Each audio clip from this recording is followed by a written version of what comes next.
3, 2, 1, and we are on the air. And hi, everybody. Hi, guys. I'm a little doped up. For some reason, I'm a little stuffed up.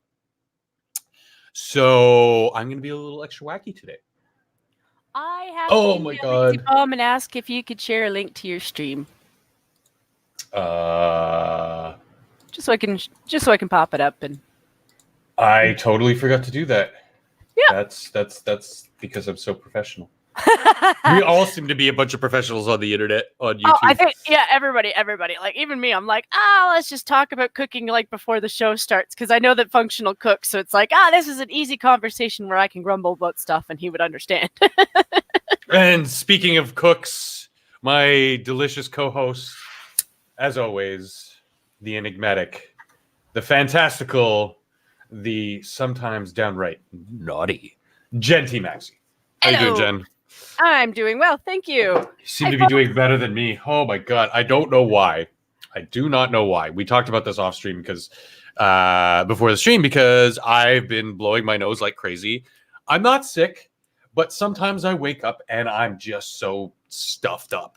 Elwyn can attest to that. Hi, baby. Hi, Elwyn. And like I was saying to you, like, I have a cat, and yes, I am allergic, but I've had this cat for a decade and a half now, and the allergies have gotten a lot better. But I think it's my building. I don't know. There might be something in the heating or in the non-existent air vents that are clogged. Maybe that's the reason. So if I don't respond right away, it's not because I'm ignoring you or not listening. It's just I'm shilling your stuff in every Discord that I'm allowed to shill stuff in. Yeah, I've already shilled away. It's weird though, because it seems like, aside from Bloodwing, I don't know of many people who stream on Saturdays. And I think it's because a lot of people have kids or families and do stuff on the weekends, and excuse me. And yeah, all of that jazz. But hello, anybody who is watching. Hopefully we will have a interesting show for you today. I know I've got some very interesting articles, some sad stories, some lighthearted stories, lots of entertainment news because, a lot of interesting stuff happened this week. It apparently, but first, not mean to post that there. A story people have probably seen circulating, but a United States congressman took in, I believe, a whole bunch of money to what do you call them? Campaign funds.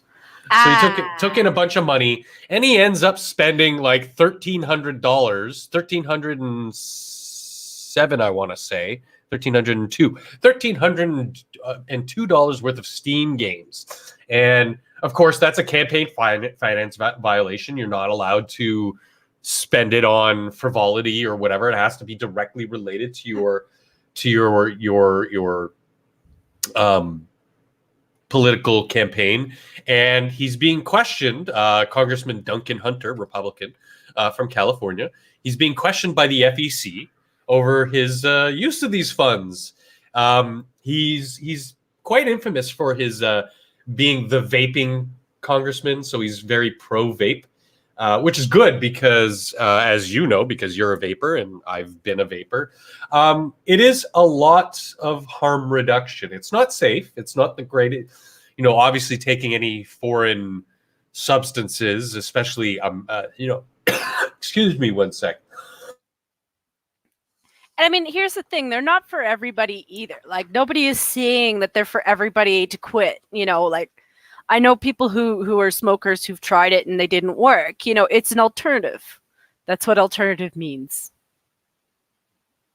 Yeah, and it's just another cessation technique. It's just another aid to help you get off the fucking crack sticks. And in my mind, anything that's not as bad as smoking. Because smoking is bad on so many levels. Like, first of all, you're taking in smoke. Smoke is bad for you, people. Secondly, you're burning chemicals that have been treated, that have treated the tobacco, that are even worse for you. Like, things like Yeah. formaldehyde and arsenic. Like you're taking it, and then with the tobacco itself, you're inhaling in atomized tar, vaporized or vaporized, burnt tar. So I mean, you're taking in all these things. It's really bad. And if you have something like vaping, where you have a puff and you're getting your nicotine, so that's satiating your physical craving. You're not taking in smoke. You're not taking in a lot of this burnt material, carcinogens, etc. So yeah, it is better for you, but it's not healthy. And I think a lot of the wrong kinds of advocates, because I follow some of these people, they do say it's healthier for you. Well, yeah, kind of, but I really wish you wouldn't say the words healthy, because it's not healthy. It's still taking in foreign substances that your body doesn't need. If it was food or water, sure, but and I'm just going to mute myself one more second. No worries. Yeah, it was like it's not exactly a vape, but it was one of those products that came out more than a few years ago, where the Mio instant drinks, like those little pouch things that you just squeeze into water. Like the minute those came out, I was like, my trust for those is like there's no trust for those. I'm like, something that does that is doing other things. I guarantee you. Yeah, because you might think that, oh, it's sweet, so it has sugar. Well, no, it doesn't have sugar. It has chemicals to make you think it's sweet, and it's not good for you. And the amount of times they hide aspartame and things, and aspartame's another one of those ones that I don't believe every hype that comes out, it's like, oh my God, it's the biggest evil, but I don't think it's healthy for people either. Because I do notice, like, if I drink something with a lot of it, I do get headaches. Yeah. Hey, Quinn, thanks for joining us. Hi, Quinn. Yeah, I mean, I don't like. There's been a lot of misnomers around aspartame. It's not the evil demon product. It's not going to give you brain clots or anything. But it has been alluded to that it could cause later life problems. And I'm like, why take the risk? I like my Coke how it is. I don't need to drink Diet Coke or Diet Pepsi or anything.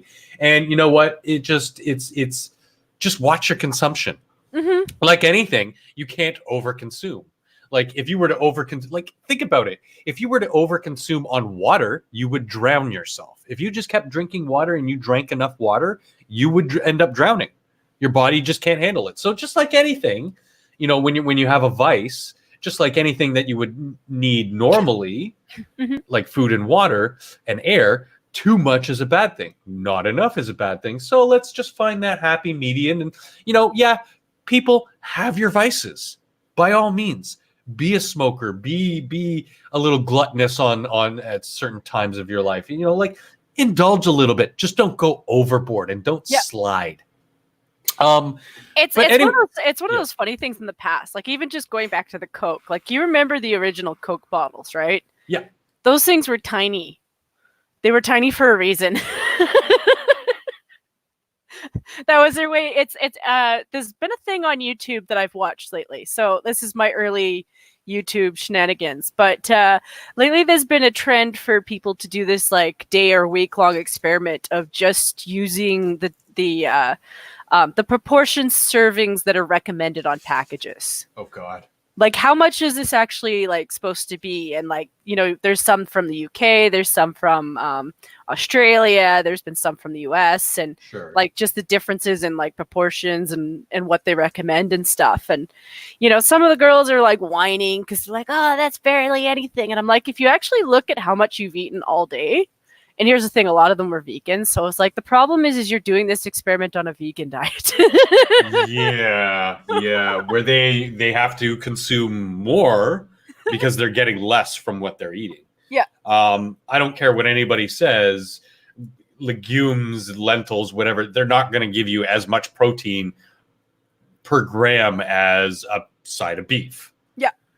At the very least, a vegetarian will have like eggs and maybe some cheese or some dairy. Yeah. And they substitute pretty well with that. Like, I mean, eggs actually do have quite a good amount of protein, but you can't eat too many of those either, because they're pure cholesterol. Yeah. And I mean, I've actually known a couple of vegans in my life who weren't the proselytizing assholes that, we've become the meme. But they were like a more relaxed, this is what my normal diet is. But hey, if I'm going out with the boys to have a beer, yeah, I might have some fries or I might even eat a burger. And I'm like, you know what? That's actually kind of cool. So that, yeah, you are, you know, you have some sort of convictions, but they're less serious because it's not a serious thing. You eating a hamburger is not going to stop the slaughter of 500 cows. It's not going to kill you, and it's not going to make you sick, but you're just indulging every once in a while. Like I said, an indulgence every now and then is okay. Have your personal convictions, have your personal dietary habits, whatever, but indulge, enjoy life, because if you, like, you're going to be an old person on your deathbed realizing, I haven't had any enjoyment in life. All I did was bitch on Twitter about people eating meat and being racist and blah, blah, blah, blah. And now I get to subsidize on Ensure because that's all I can afford, because that's all the government gives me. And even then, it's like 2 cans a day. So, I mean, back to the article, because I'm going to finish this one out. Hunter basically said he got that his account I can't even speak. His account was hacked, and somebody else made these purchases. And before after he realized everything was happening, he tried to reverse the charges and pay it all back to his account. Mm-hmm. The charges were made from October the 13th to December the 16th.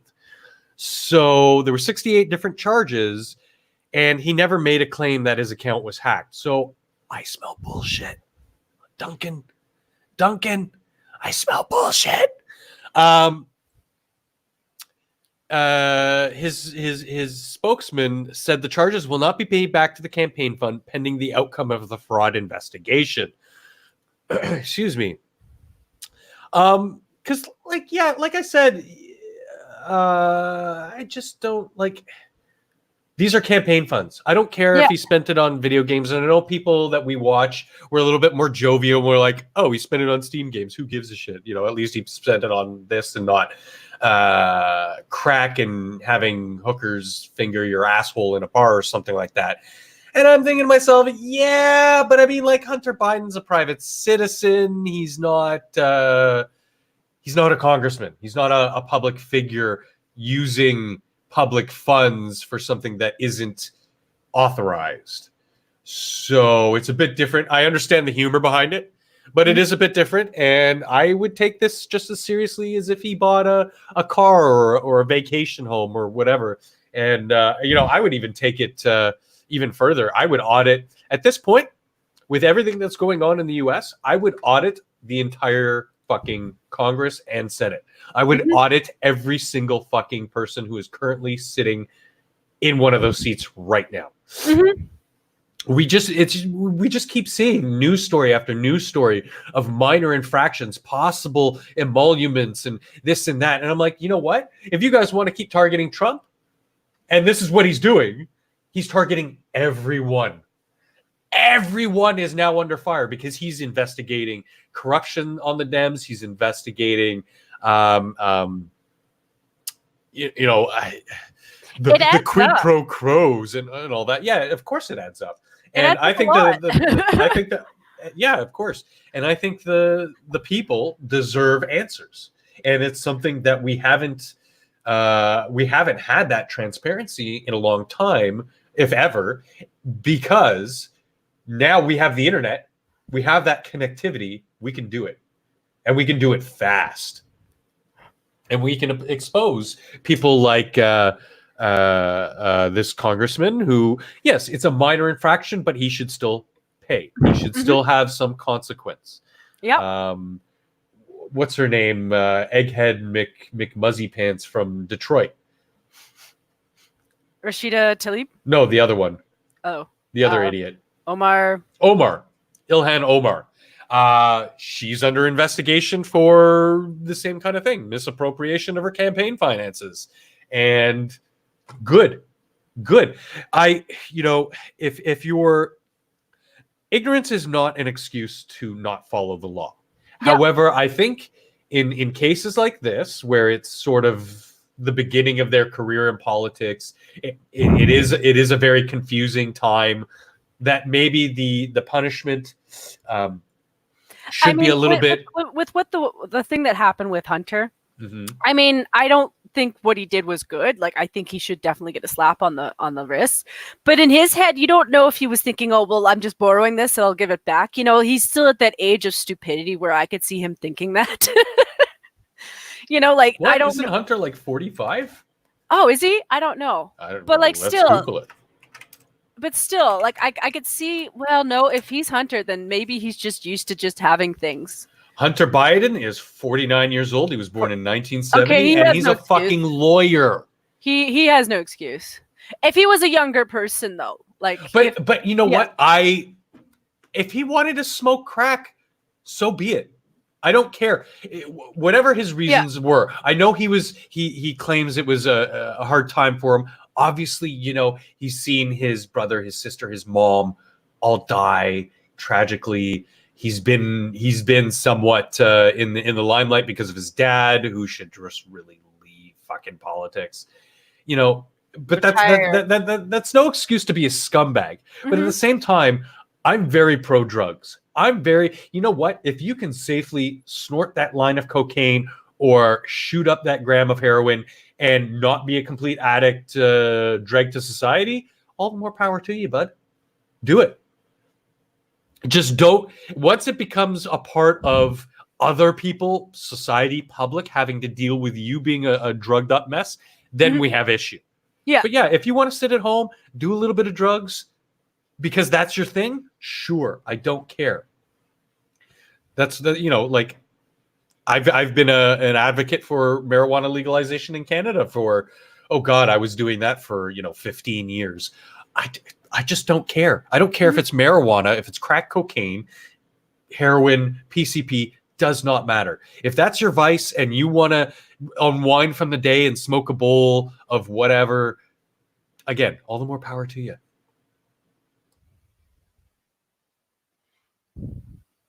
Yeah. As long as I'm not involved in it, I don't care either. That's pretty much where it is. It's like, ooh. Yeah, I mean that's supposed to be the spirit of Canada. You get the freedom to live your life the way you want as long as you don't interfere in mine. Yeah. And like if your choices are coming out of my pocket because I have to pay for them, then no, you can go fuck yourself. yeah. But yeah, I don't really care. And as long as there's got to be a little bit of containment when it comes to certain drugs. Like, I'm not saying that to be an asshole. It's just some drugs make people dangerous. Yeah, like angel dust, like PCP, like these things are fairly serious things. But again, like you have to allow the individual the freedom to live their life, but not only that, but to make mistakes. We're only human and we make mistakes in our life. Some people fuck up a little bit more, some people fuck up a little bit less, but I've always been of the mind that you can't persecute the innocent for crimes yet committed. You can't do pre-crime. That pre-crime is not a thing. We don't live in, that kind of a world. But yeah, drugs are great and kind. Yeah, like even with what I'm saying, I'm not even talking about pre-crime. It's just more like be pre-aware of like. Oh yeah, personal accountability and responsibility. Like know how that shit's going to affect you. Like it might end up being like those areas have to be specific to them or something. Like, it's not to be mean. It's just like I said, like you don't know if that person's going to be completely normal, but like if they go around a kid or something, like there's a lot there. Ooh, yeah, this sure. one. I mean, don't go smoking crack at the local playground. And yeah, sorry, I'm just blowing my nose, but we're just going to get right into the heavy stories because we've got a lot of fluff later, and it'll make us all forget all the shitty shit that's going on in the world. But like, this is just sad. Like, feminists over here, focus your attention on this shit. Oh, they won't, because that actually would require work. Like this is far more worse than anything. Like,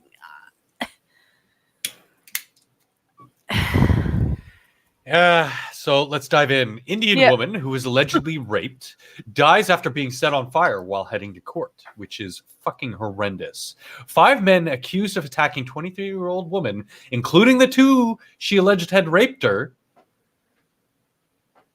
Oh, that was the entire byline.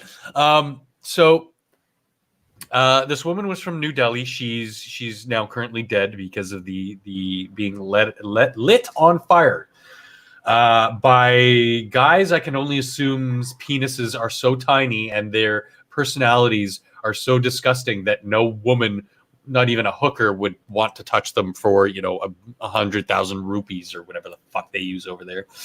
And it's disgusting. And the worst part is that this is kind of a common occurrence over there. Yeah, they don't deserve the bobs and the veganas. That's all I gotta say. They don't. Might be your end, Elwin, because my end looks okay. But yeah, I mean, as much as China's been in the news lately, same thing's kind of happening over at India. Obviously, they're not a communist state, but they are a patriarchy. They are an actual patriarchy where women don't value the value of women is not as high as that of a man. And when you get shit like this, it infuriates me because, like you were saying, feminists over here will bitch that the packaging is pink and therefore part of the patriarchy. No, that's not fucking patriarchy. This is literal patriarchy, where a woman who accuses a man or men of raping her, first of all, is not believed at all. And that when they go to court, the burden of proof is on her. Much more than it is here. Here, they could do rape kits, they could do, timelines and that kind of thing. There, they'll just listen to what she has to say and then generally throw the case out of court. But then you have shit like this where the guys are so fucking pathetic that they have to kill this young girl because they raped her. Mm-hmm. I'm not one to jump on the believe her bandwagon, but why burn her if you didn't do it? Exactly, because they were probably worried about what's going to happen. But the thing is over there, if they were thought guilty of the rape, there's some pretty harsh penalties, even though it's hard to get that verdict in their courts.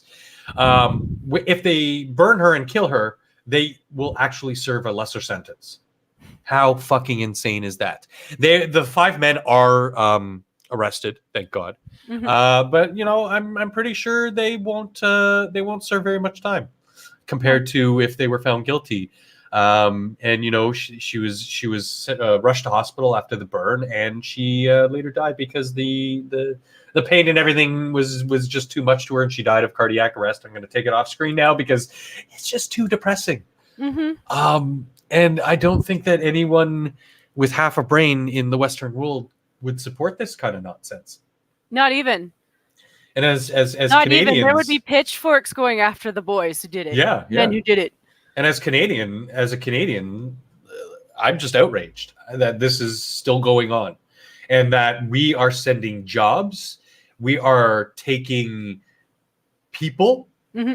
Whether they be temporary foreign workers or immigrants or whatever from these countries who have these belief systems. And I'm not holding the individual responsible for the acts of their government, because you can't do that. But when they come from a certain culture and you see it play out here in Western culture, something has to be done. I don't know what. I'm not that smart. I'm not that savvy in the political realm. I would literally say, no, shut the doors.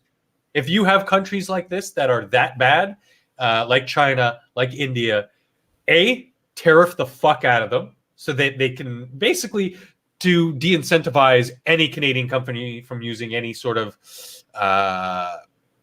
Indian company. Because first of all, if you're going to fucking outsource your phone lines or whatever to India, make sure they fucking speak English. First of all. Second of all, those jobs used to be here. Mm-hmm. Those jobs used to be in Ottawa and Hamilton and, all across Canada because they were easy. They're telecom jobs. You sit on a phone. You just need a phone line. And, they'll set you up with a computer or whatever, and you can do tech support and blah, blah, blah, blah.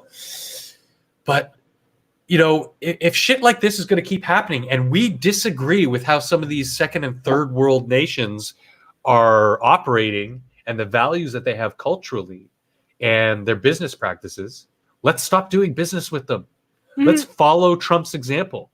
And we covered how, I believe we did, last I was year. even going to throw in a joke where I'm just thinking I kind of miss magic a little bit here, because I'm just trying to imagine an Indian company trying to speak to someone from Quebec. Oh, God. Yeah, don't send... If we're going to block India from doing these jobs, let's not give them to Quebecers. No, seriously, because Quebec is also a big hotspot for telecom services and tech support type stuff. And it is horrendous. Yeah, well, that's the problem. I understand, and I'm thankful that you try to be bilingual, but you can't speak English properly. And even my disability worker is a French woman, and you've heard me speak. Mm-hmm. I drop F-bombs. I speak very bluntly, and without even addressing her or directing it at her, I get frustrated at something. I say fuck, and then they'll just, please do. Fuck, I can't. I'm on the spot, so I'm gonna trying to do a French accent. I can't do it right now, but they'll be like, please don't be using that kind of language, and it's like, what language? I'm speaking English, motherfucker. Why don't you speak English? And it just sets me right off. It is like one of those things that you do on the phone. It just sets me right the fuck off. Mm-hmm. Tell me that they don't appreciate my language. My language is English, motherfucker. Maybe you should learn it before you have a job where it requires you to be speaking fucking English. I get so mad at it. So mad. Like your customer service, where you have to communicate with English-speaking people. English should not be your second language unless you're very proficient. Yeah, I think the one that I actually saw that was the worst experience for me was my last job. One of the managers there fired a girl. And the thing is that she made the excuse that her language wasn't very good. And I worked with her personally. Like, I had full-on conversations with her. Her language was fine. The problem is they put her over in the section of the deli where the worst fans are. So you put someone who's good at English, but still speaking a second language in an area where you can't hear people properly, and they're going to struggle really hard. Oh, yeah. Yeah. I tried to tell her that repeatedly. I was like, listen, if you put her on this side, the side where we have the a la carte, where it's all the cooking stuff, she does completely fine because she understands what people are saying because she can hear them. You put her on that side and she's struggling because the fans, she's not getting the right strong tones when she's hearing it, and that's something that I've adjusted to because I've been working under those type of fans for so long that I could hear gibberish and still kind of understand what you're saying. Yeah. It's weird because I could be at a function or just in a room full of people, just chilling out, having a good time. And there could be a dozen conversations going on. I can listen to and process all of them if I wanted to. It takes some sort of concentration, but I'm able to do it. I do. But in also growing up in a house full of women, No. This is going to sound funny, but I'm being completely serious. I've learned to tune out the female voice. And sometimes it just sort of self-activates, and it's really bad. It is actually kind of bad because I don't want to not process what somebody just because they're a woman is saying to me. It was more of, if you're in a household with 5 teenage women of various ages. Were they very high tone pitches too? Or at least higher tones? What? Just my youngest sister, she was very loud. She has no indoor voice. She'll talk like this the entire time. Okay. Yeah, no, I just meant the actual tone. Bring it down a couple octaves because you're very, very loud. But when you get a gaggle of girls together, one will be speaking like this, and the other one will be like in the other room. But because she hears another female voice, her voice will have to get louder so that she doesn't have to hear the other female voice. And then the person in the basement is going to have to start talking like this because she hears the other people talking. And then the first one is going to have to talk even louder. And it boggles my mind. I'm like, if you all just use Indoor a civil voices. tone, an indoor voice, nobody's going to have to yell. You know, it's like dogs. This is how you explain it to them. It's like dogs, you know, because there are people who Women are like dogs. Gen T Maxi. Women are like dogs. I'm sorry. If they're responding like by talking louder, they're responding like dogs. So the thing with dogs is everyone will yell at a dog when they're trying to get it to quiet down. And the only thing that they're registering in the brain of the dog is that, oh, you're just the barking volume and the tone. Yeah, you're just barking at me. So when you raise your tone and he raises his tone, it's just you're not getting anywhere. So like the next time you see them do it, just point that out and have them sit there and think about it for a bit, because that's called female ninja tactics. Yeah. Sometimes you have to point out that they're kind of turning in 3 circles before they sit down. Basically. Yeah. Maybe I should treat women like I do when I train dogs, and when they do get loud like that, you want them to stop. Just sit there and point at them. Well, put your finger right between their eyes, right in front of their nose, and point. No, because that works when you're training dogs and you're pointing. You've already, at this point, you've already established you're alpha. Yeah. You are the trainer. You are the human. You are the alpha. You are the pack leader. And when you do that gesture, that means attention. Mm-hmm. So if they're barking and they're not stopping because the point, mm-hmm. you correct the dog, and then they begin to learn. So maybe I just need to treat. Yeah. Elwyn's is very quiet and very good at speaking, but again, it's not the singular woman. It's not the individual. It's when a group of them are together. Hell, next time anyone's on public transit. Yeah. And there's a group of girls, a group of women, and they're talking. Just listen to their volume. Pay attention to their volume. They're really loud. Mm-hmm. Anyway, this next story was too good. First of all, he's gone total fucking Super Saiyan. I love that hair. That's just fantastic. Yeah. It's like Afro Samurai guy. It's something else. That hair level's way over 9,000. This guy's about to Kamehameha. For the record, yeah. Did anybody else watch Satsu's last unboxing video? Because I talked to Cryptic about it yesterday, and the minute I saw it, I was just like, it looks entirely like somebody was trying to break into the box. Like it looks like it's that kind of a break-in. Like I'm not sure if it's just they were checking to see what was in the bottles, because they might check if they think it's something like dangerous or whatever. What did he unbox? Well, Cryptic just sent him ingredients. So right. All the Asian stuff that he can't get because he's got no Asian markets nearby. Yeah, so it's just basically like soy sauce, oils, like, sesame oil. He got a rice vinegar. He got a couple of like a Szechuan sauce. Like he's got a couple of different sauces and spices to work with. And then like the 2 packages of it's called they call it black fungus, but they're a mushroom. They are a mushroom. Yeah.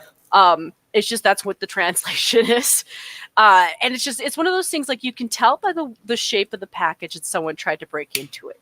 And it's like the first thing they saw was Cryptic's black fungus on the top.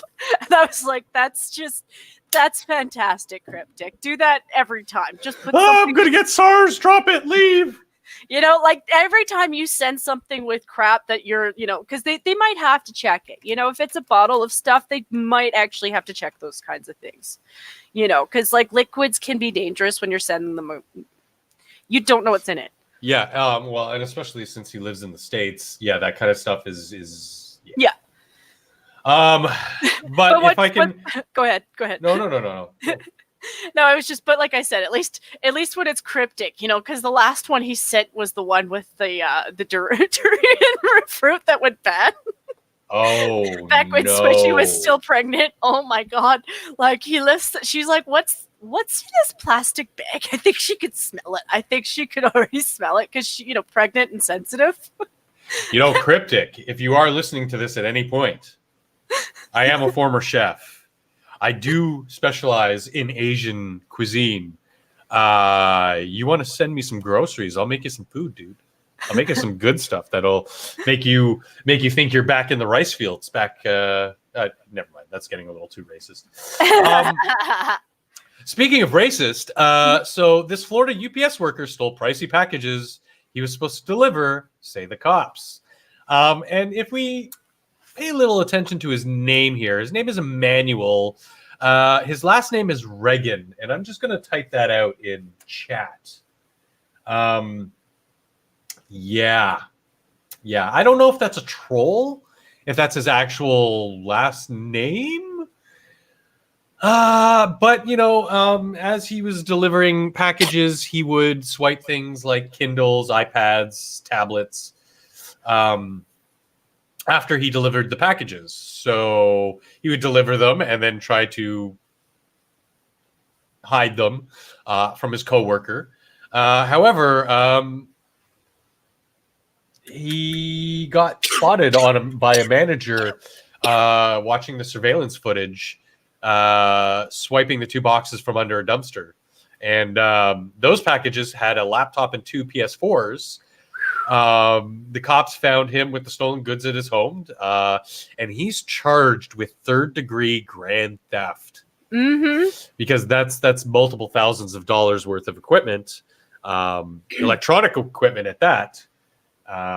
So yeah, Mr. Reagan, it sounded like a smart plan in the beginning, and if you just stuck to like maybe a few and just got yourself out of the hole that you dug yourself in, like I wouldn't, I mean, I would still think you're a shitty person for it, but yeah, he's a shitty person. And you know what, Emmanuel, if you actually just held on to this job, UPS workers later on, they do pretty well for themselves. You'd be making enough money to buy a down payment on a house.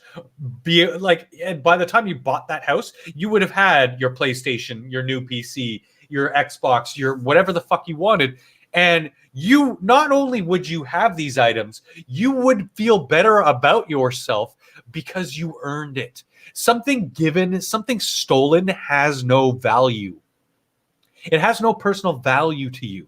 You might get some entertainment and thus have this false sense of value. But I think he was reselling them. I think that's what he was. Who knows? I mean, probably both. The kid's 18. He's still a kid. Yeah. In my mind, in the eyes of the law, he's not. He's going to be going to jail. I don't really know what else to say. You're a thief. And an idiot. And you're a mean one, Mr. Reagan. You could paint his hair blue and he could be one of those things, thing one and thing two. Oh, he looks like a troll doll. Yeah, he looks like the stories that we read about black people who are like, white people always come up and touch my hair and I don't really appreciate it. It's like, no, people don't really do that. Not strangers anyway. No. But that's the type of person who I'd walk up, I'd be like, dude, what is up with that thing on your head? Can I touch it? Because it's an oddity. It's not because he's black. It's because his hair is an oddity. Just look at the picture. It's defying gravity. You want to rub off some of that like magical pixie dust that he's got on his hair, because But yeah, I get what you're saying. It's actually like the weirdest thing that they came up with their list of things that they wanted white people not to do, and I was just like, do you not know any white hypochondriacs or something? Because I would never. I'm not one, but I would never touch your hair, dude. Even if you were my friend, it would take a lot for me to touch your hair. Yeah. That's just nasty. That would take a lot for me to want to just touch somebody's hair. But I mean, at the same time, it's one thing when you're an oddity, and sometimes I just can't help myself. Yeah. For me, it's one thing when you're helping somebody with their hair, because then you're making it a clean setting. But people sweat from their head. It's one of those things where I think about my head, and like if I shower at night and then go to sleep and I wake up the next morning, I'm just like, I'll be fine, but I still feel like I want another shower. Starbucks. Yeah, I don't blame them for that decision, and I think that's the next article you're going to do. So. Yeah, I brought up the second article. The first one is that Starbucks' open bathroom policy is costing them quite a bit. Mhm. You know what? Let me give you the link and you read the story because my throat's getting a little hoarse. Do you have a little horse? Yes. We have a very little horse. All right. I just sent it to you in DMs on Discord. Yeah, that's what I thought. So I was just like, let's pull it up. Let's. But yeah, I mean, of course, you know, with the things that have gone on in Starbucks in recent time, of all the claims of racism and blah blah blah, and just bullshit. It's all bullshit. Enriching. You know, they're scrambling to do something, but it seems like they're doing the wrong things because it's costing them money. So the first thing I got to tell you, Andrea, is you got to complain to Forbes because this like top ad that you've got is kind of crap. But anyway, so Starbucks. All right, so starting from the beginning, some 18 months after a racial incident in Philadelphia led Starbucks to institute an official policy to open its U.S. coffee houses and bathrooms to anyone, regardless of whether they make a purchase. A study finds that Seattle giant may be paying a big price for its pledge to be a third place for all people. Monthly visits to Starbucks dropped 6.8% compared with other nearby coffee shops after the open bathroom policy was put in place in May 2018. According to a joint study released Tuesday by academics from the business school at the University of Texas in Dallas and Boston College. And let me breathe because I do that sometimes. Yeah, but that was very weirdly written too. Yeah, like, well, there's no pauses. She's like, lady, do you breathe when you... Okay. The study conducted... Modern day journalism, huh? I'm like, do you know that you breathe when you, like... Okay. I guess she just figures everyone reads in their head, so they don't need to breathe. The study sorry, Quinn. I was just sending Jenna the article to read it because my throat's... I don't know. I woke up today. I'm just a little stuffy, so gotta share the load. I'm not an English major like scribe. It's just when I do something like that, I'm like, wait a minute, I had to huff. All right. It's because it makes, like, yes, you're reading it. It is hard to read aloud, but it also, when you're reading it, when you're trying to absorb the information, when it's phrased in such weird ways, your mind doesn't process it properly. That's why English is such a great language, because it's meant for the reader, the speaker, to process it. Yeah. And if it's done in a way that's hard to process, it ruins what you've just written. We could do an entire stream just on the failures of writing, but please continue. Okay. Sorry, just took a little sip. The study, conducted in collaboration with the data company SafeGraph, examines aggregate. Okay, and aggregate. There you go. And anonymous cell phone location data from more than 10 million devices between January 2017 and October 2018. Yes, I can read. There's odd words that I don't use very often, but I know what they are. Yeah. It covers nearly 10,800 U.S. Starbucks locations and measures them against other cafes and restaurants nearby. So it's a pretty good study. That's a pretty good study. Yeah, it is. I mean, it's amazing what we can do with this information, but at the same time, there's a part of me in the back of my mind going, okay, but was this information grab legal, ethical? Anyway. Yeah, you never know. And yeah, of course. Quinn, if you're going to use the facilities that you are operating and maintaining, so there's a monetary value here, mm-hmm. and you're just letting anybody use it, then that's you're paying them to use your bathroom, basically, because people have to clean it, you have to maintain it, you have to supply it with toilet paper and soap and all that. Mm-hmm. Yes, garbage bags. This is exactly why this story is exactly why those kinds of policies exist. And the other thing too, like I worked at a couple locations. So back in the day when I worked at Starbucks, I ended up being transferred 3 times just because that's what Starbucks does that a lot. They will transfer you a lot. And every single bathroom that I went to, like, it was super easy to steal toilet paper. Yeah. It's one of those things where, like, I'm not a ghetto person, but I knew people who were, and it was like, you know, certain gas stations, they had a mark down on which ones were in, you know, they could just go in and steal toilet paper. You know, so if you're allowing anyone into your bathroom, chances are good a lot of it's probably theft too. You know, Yeah. not all of it, but a lot of it, because if you know, it In, takes one person to steal a roll of toilet paper. You know. yeah, in a cafe slash with a that had a restaurant in it that I used to work at, we occasionally would just not notice.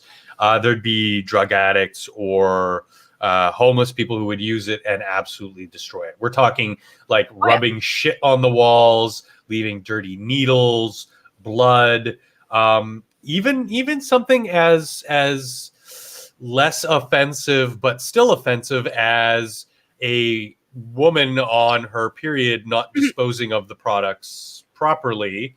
That's disgusting, people. Mm-hmm. Mm-hmm. Again, it's cliche. It's probably something a lot of people have heard from their parents, but you're not going to do that at home, are you? Then why would you do that somewhere like it's somebody else's home or business? Yeah, I think I understand. Sometimes there are mistakes. Mm-hmm. You know, sometimes shit happens literally. Like sometimes you're sick and whatever happens. I'm not going to get too much into it because it's kind of disgusting even just trying to think about it right now. Yeah. But sometimes it happens, and you know what? That's okay. But the people intentionally and just obtusely abusing policies like that, it's just disgusting. Well, it's one of the big ones for bathrooms are theaters.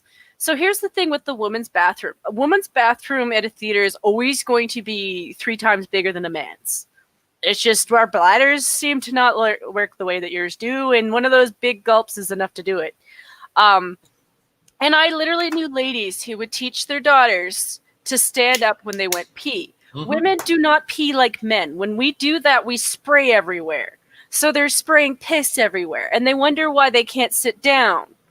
And I'm just like, you know what? If you're really that concerned about sharing germs on the toilet seat, you know, use toilet paper on it, and then just take a little extra and dump it in. Like, you can just slide it in if you're really that concerned about it, because you standing up and doing that is what spreads diseases. Yeah.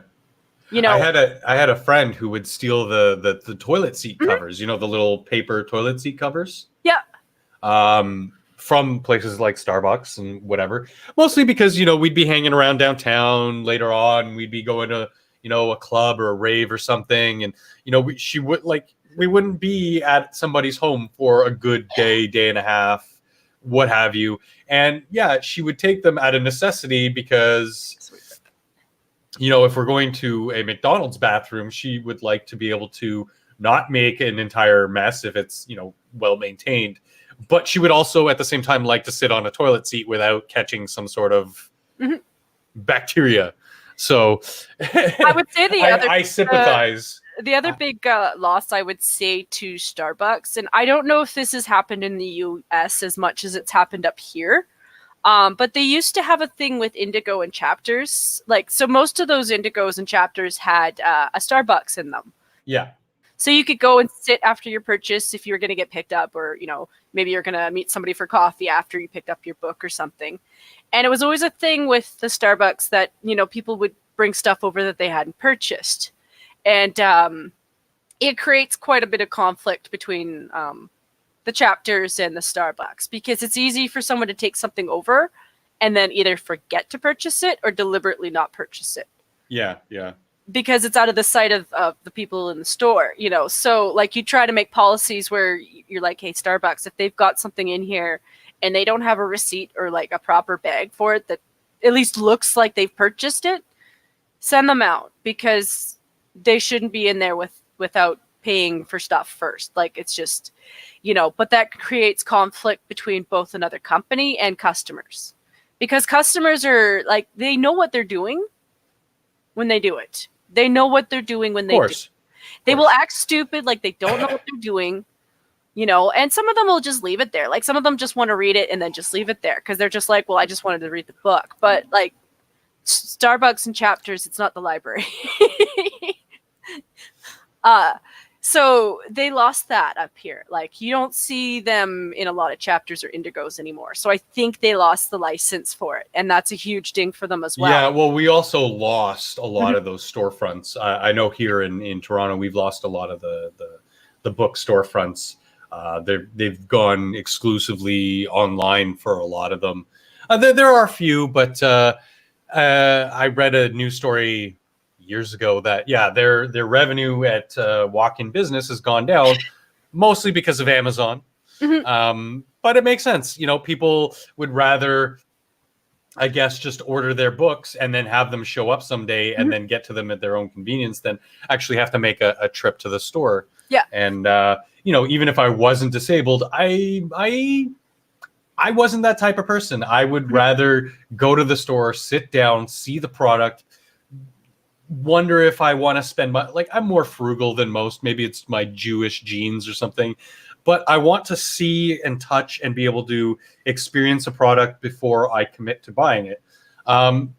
Even if it's a, you know, $15 book, or if it's a $200 gadget, you know, like, or $2,000 gadget. Sorry, like the value of it didn't matter. It was more, I just don't want to be throwing my money out the window on garbage that might, like. That's why I see all these ads on Facebook and online or whatever for neat toys, neat gadgets. Usually come from China or India. So first of all, that's kind of like a for me. But not being able to touch the clothing or see the gadgets or whatever first, I just always say no. Yeah. Even when there's big Steam purchases, I'll download it legally. Yeah, right.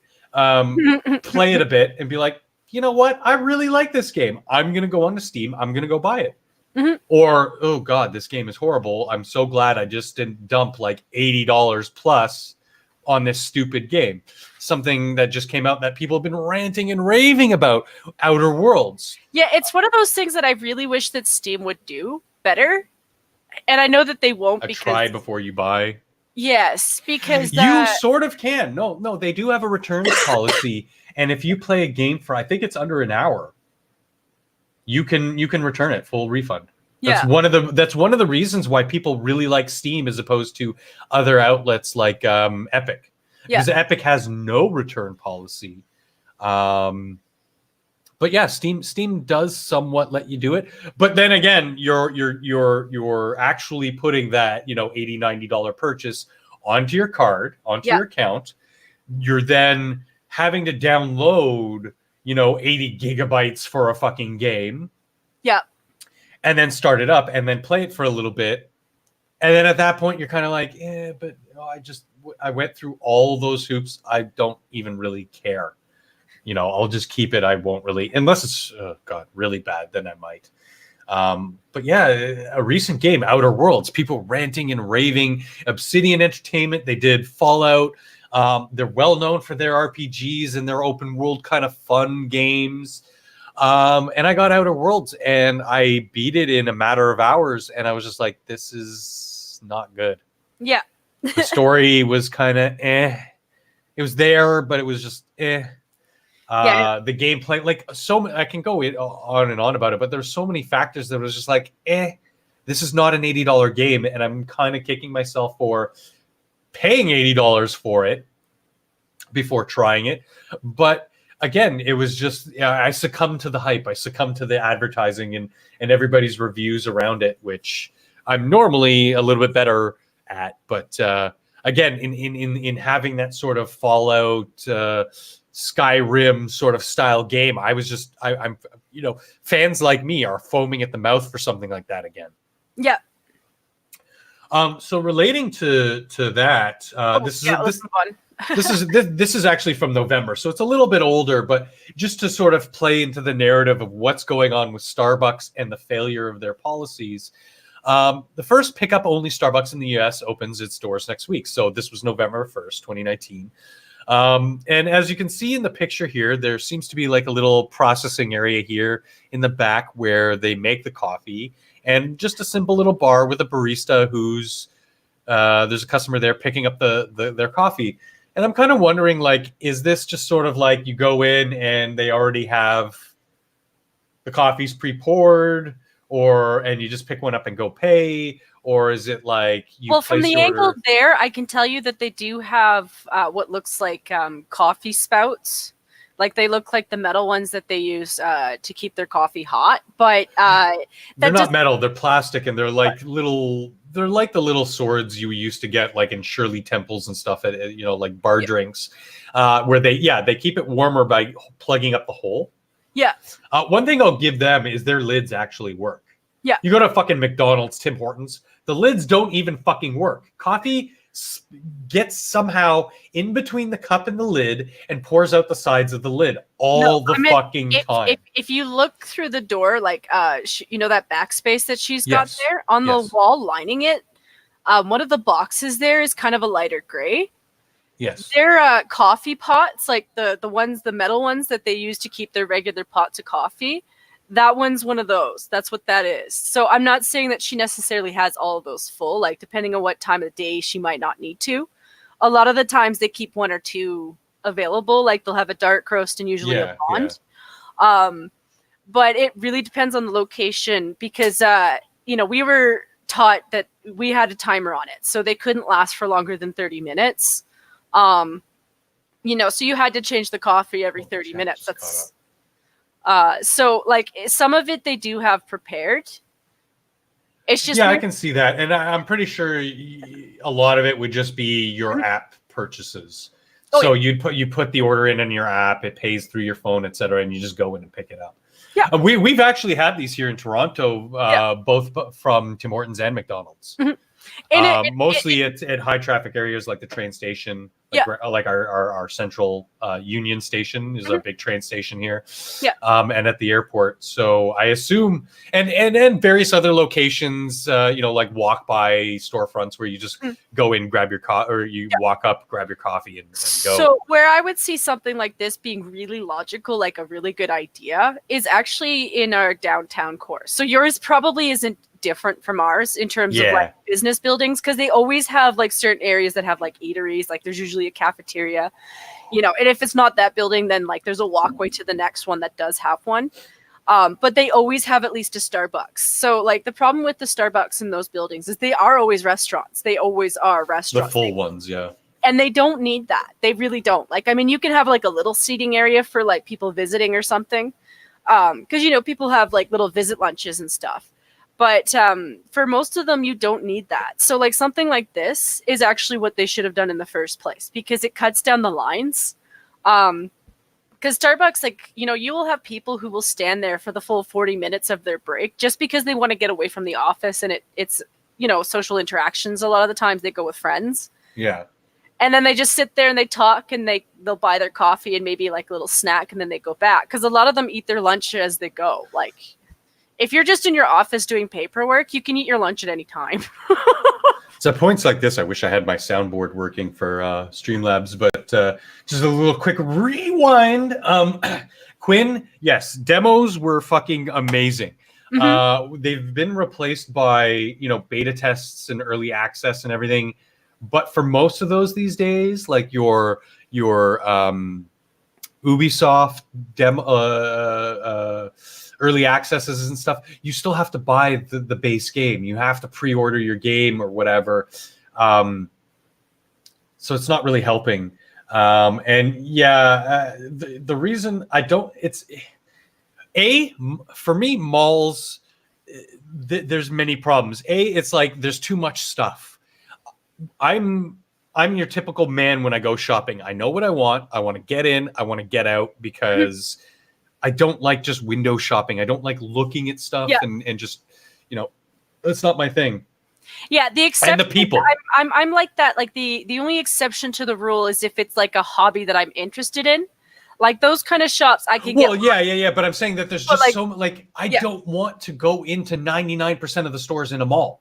Oh, If I'm going to a mall, I want to go directly to the store I need and to get out. But in order to do that, I generally have to walk through half the mall. And my next point was people. The people in fucking malls are fucking retarded. And I've come to label people mall walkers, because those are the people who walk you know, they walk like they're fucking 160 years old. They shuffle along. They'll walk, you know, 5-6 people abreast, so you can't walk around them.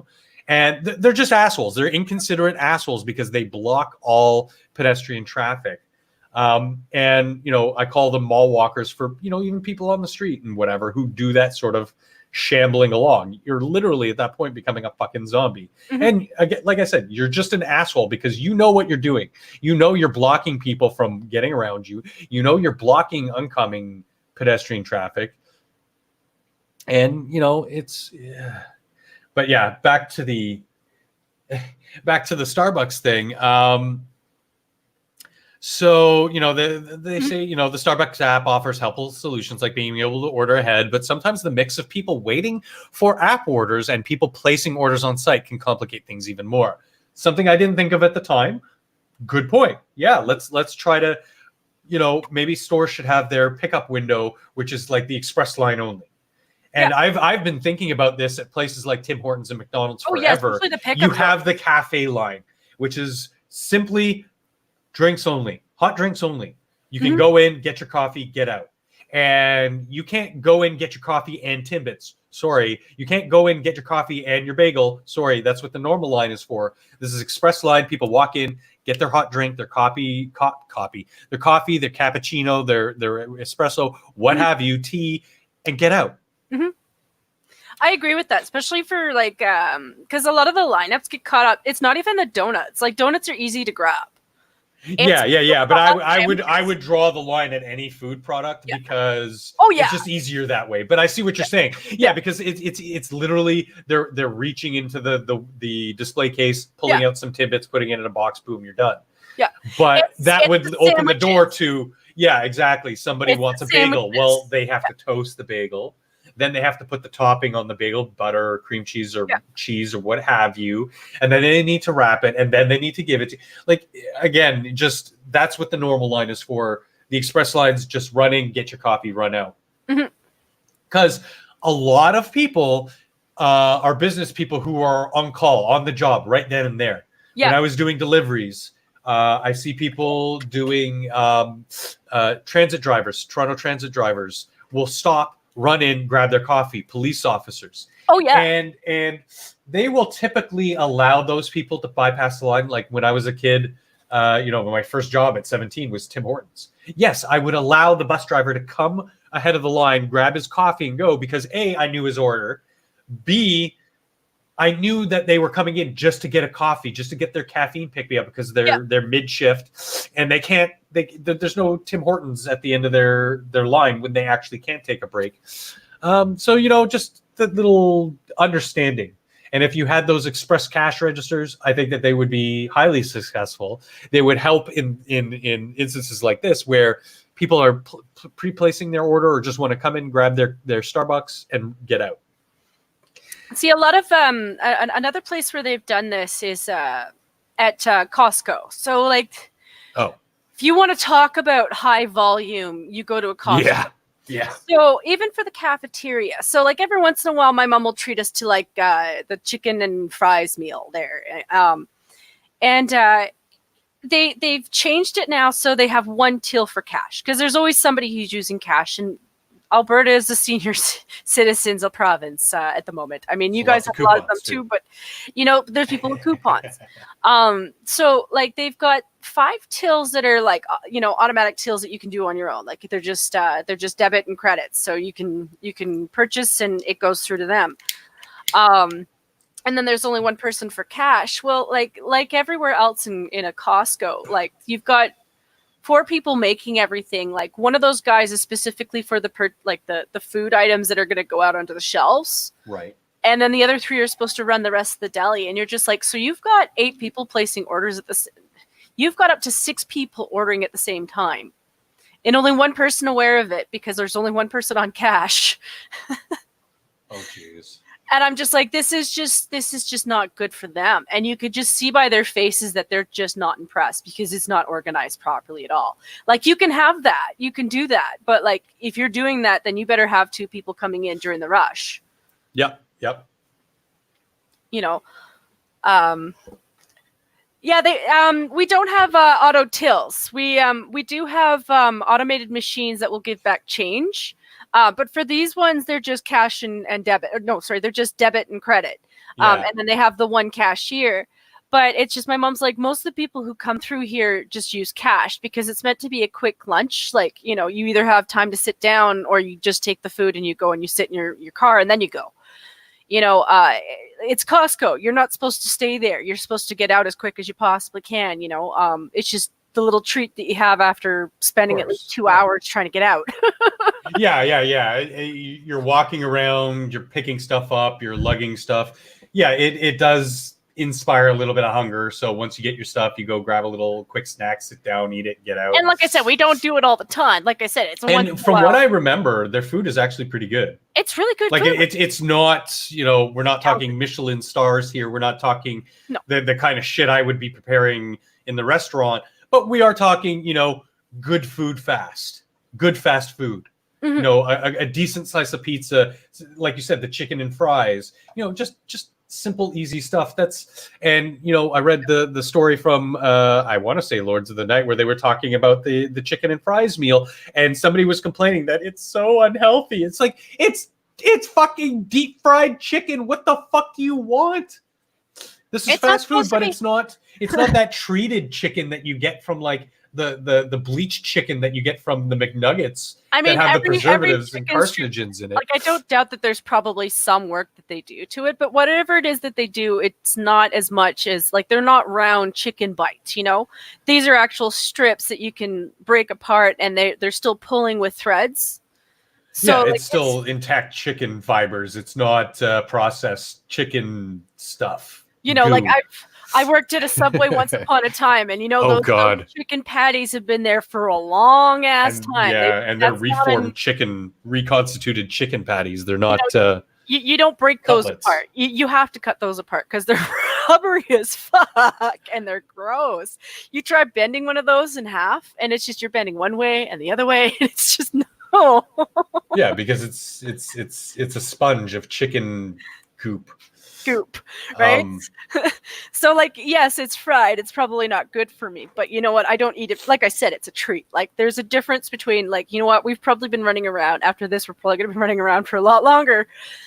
It's not the type of food you're going to be eating every day for every meal. Yeah. It's a treat. It's a quick pick-me-up. It's a quick infusion of food into your belly after a long day of shopping. Yeah, I love Quinn's reaction. She's probably like, the chicken bends. Like, no, you've got to do it once in your lifetime. You just, you know, it was actually at Safeway. One of the things that we had to make back in the day were these breakfast sandwiches. So we were really close to a construction site. So lumberjacks, that kind of a sandwich was like super popular. And they were like, well, let's introduce a breakfast sandwich. You know, the guys will like something like that. So, you know, they bring in these pre-cooked eggs, which is just ridiculous. And I don't know how they keep them, but you pull them out and they're like perfect nipples. And I mean that in every word. You pull them out and you look at them and they're like perfect nipples. So like my favorite coworker, like the first thing she does is she picks one up, she picks the other one up, she turns around and looks at me and she doesn't say anything. And I'm just like, you naughty, naughty girl. But like I said, like, you know, food has really changed. You know, it's just. Yeah, it's the natural progression of the industrial wave. You know, food has just become more processed, more easily more easily prepared in these, you know, fast food styles to just pump it out to make it have the longest shelf life possible to still be. Anyway. Yeah, it's all good. Yeah. It's not as funny as the so Jean was my first Black friend, and I say that with all the funness of having a genuine friend. But he was an older guy. Like, I think he was a grandfather when I worked with him, and it was just, he reminds me of an older version of a Satsu. Like, if you could imagine Satsu as a grandpa right now, that's who this guy was. Can kind of see that with Squeetus. Yeah. You know, and I got along with him like that. Like, I think that's why I click with Satsu so much, just because I met him and I was like, oh, look, this is his grandson from the US who he'll never meet. But Gene and I, like, we would talk pot stuff and things like that. But God, I had a point with this. What was the last line? There was a point to it. Food. Food. Well, he taught me a lot of things with food. He taught me about making chili with a little bit of sprinkle of a little bit of ganj in it, which is an amazing seasoning. I didn't know. Mm-hmm. I can't remember where I was going with this. Let's go to a next article because it's just gone. Well, there were some more things in that article that I wanted to touch up on. Mhm. Yes, so that was in November, and the first location was in New York at Penn Plaza, which makes a lot of sense. Again, how I described what happens here at like our Union Station and whatever. A lot of commuter traffic, a lot of pedestrian traffic. Makes sense. It's a good thing. There's up until they released this or opened this store, there'd never been one like that in the United States, but they've been already operating those kinds of stores in China. Ooh. Again, very heavy. There's a lot less of a car presence, more of a pedestrian presence, blah, blah, blah, blah. So again, makes sense. One thing I never remember what the rest of that story was. God damn it. Okay, let me make my quick, tinfoil hat thing. In future, are you even going to have any human interaction? Are you just going to go up, like you saw in like Idiocracy or whatever, go up to this kiosk and devolve back to, you remember those old coffee machines that you'd see in older TV shows? Like they were all over the place in like the 80s. They'd drop the cup, spit out some coffee, and then they'd have the little thing on the side for the cream and the sugar, and you could just push the button and it would give you cream and sugar. Yeah. You would usually are we going to get something along that style, but instead of, it dropping the cup and pour, like instead, the conveyor belt will just open the window and a coffee with your order will just pop out and no human interaction whatsoever. Like the machine will do it all. You'll have paid through your phone, and it's just I hate seeing automation take its toll on our society like this, because we put such importance and value. You as an individual don't really have any value without a job. And it's kind of sad because jobs are disappearing. It'll be limited to people just inventing new products for the machines to make. Like it's going to get to the point where the only thing the humans really do is create the creativity to make the new designs. But Jen, that is such a small fraction of our society.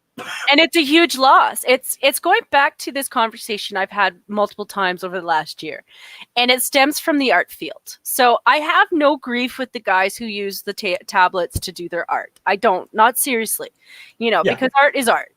Yeah. But the thing is that they lose out on that form of art that you miss when you're not doing it with your hands, with a paintbrush, with the clay, with whatever medium you're using, is you're missing out on the mistakes.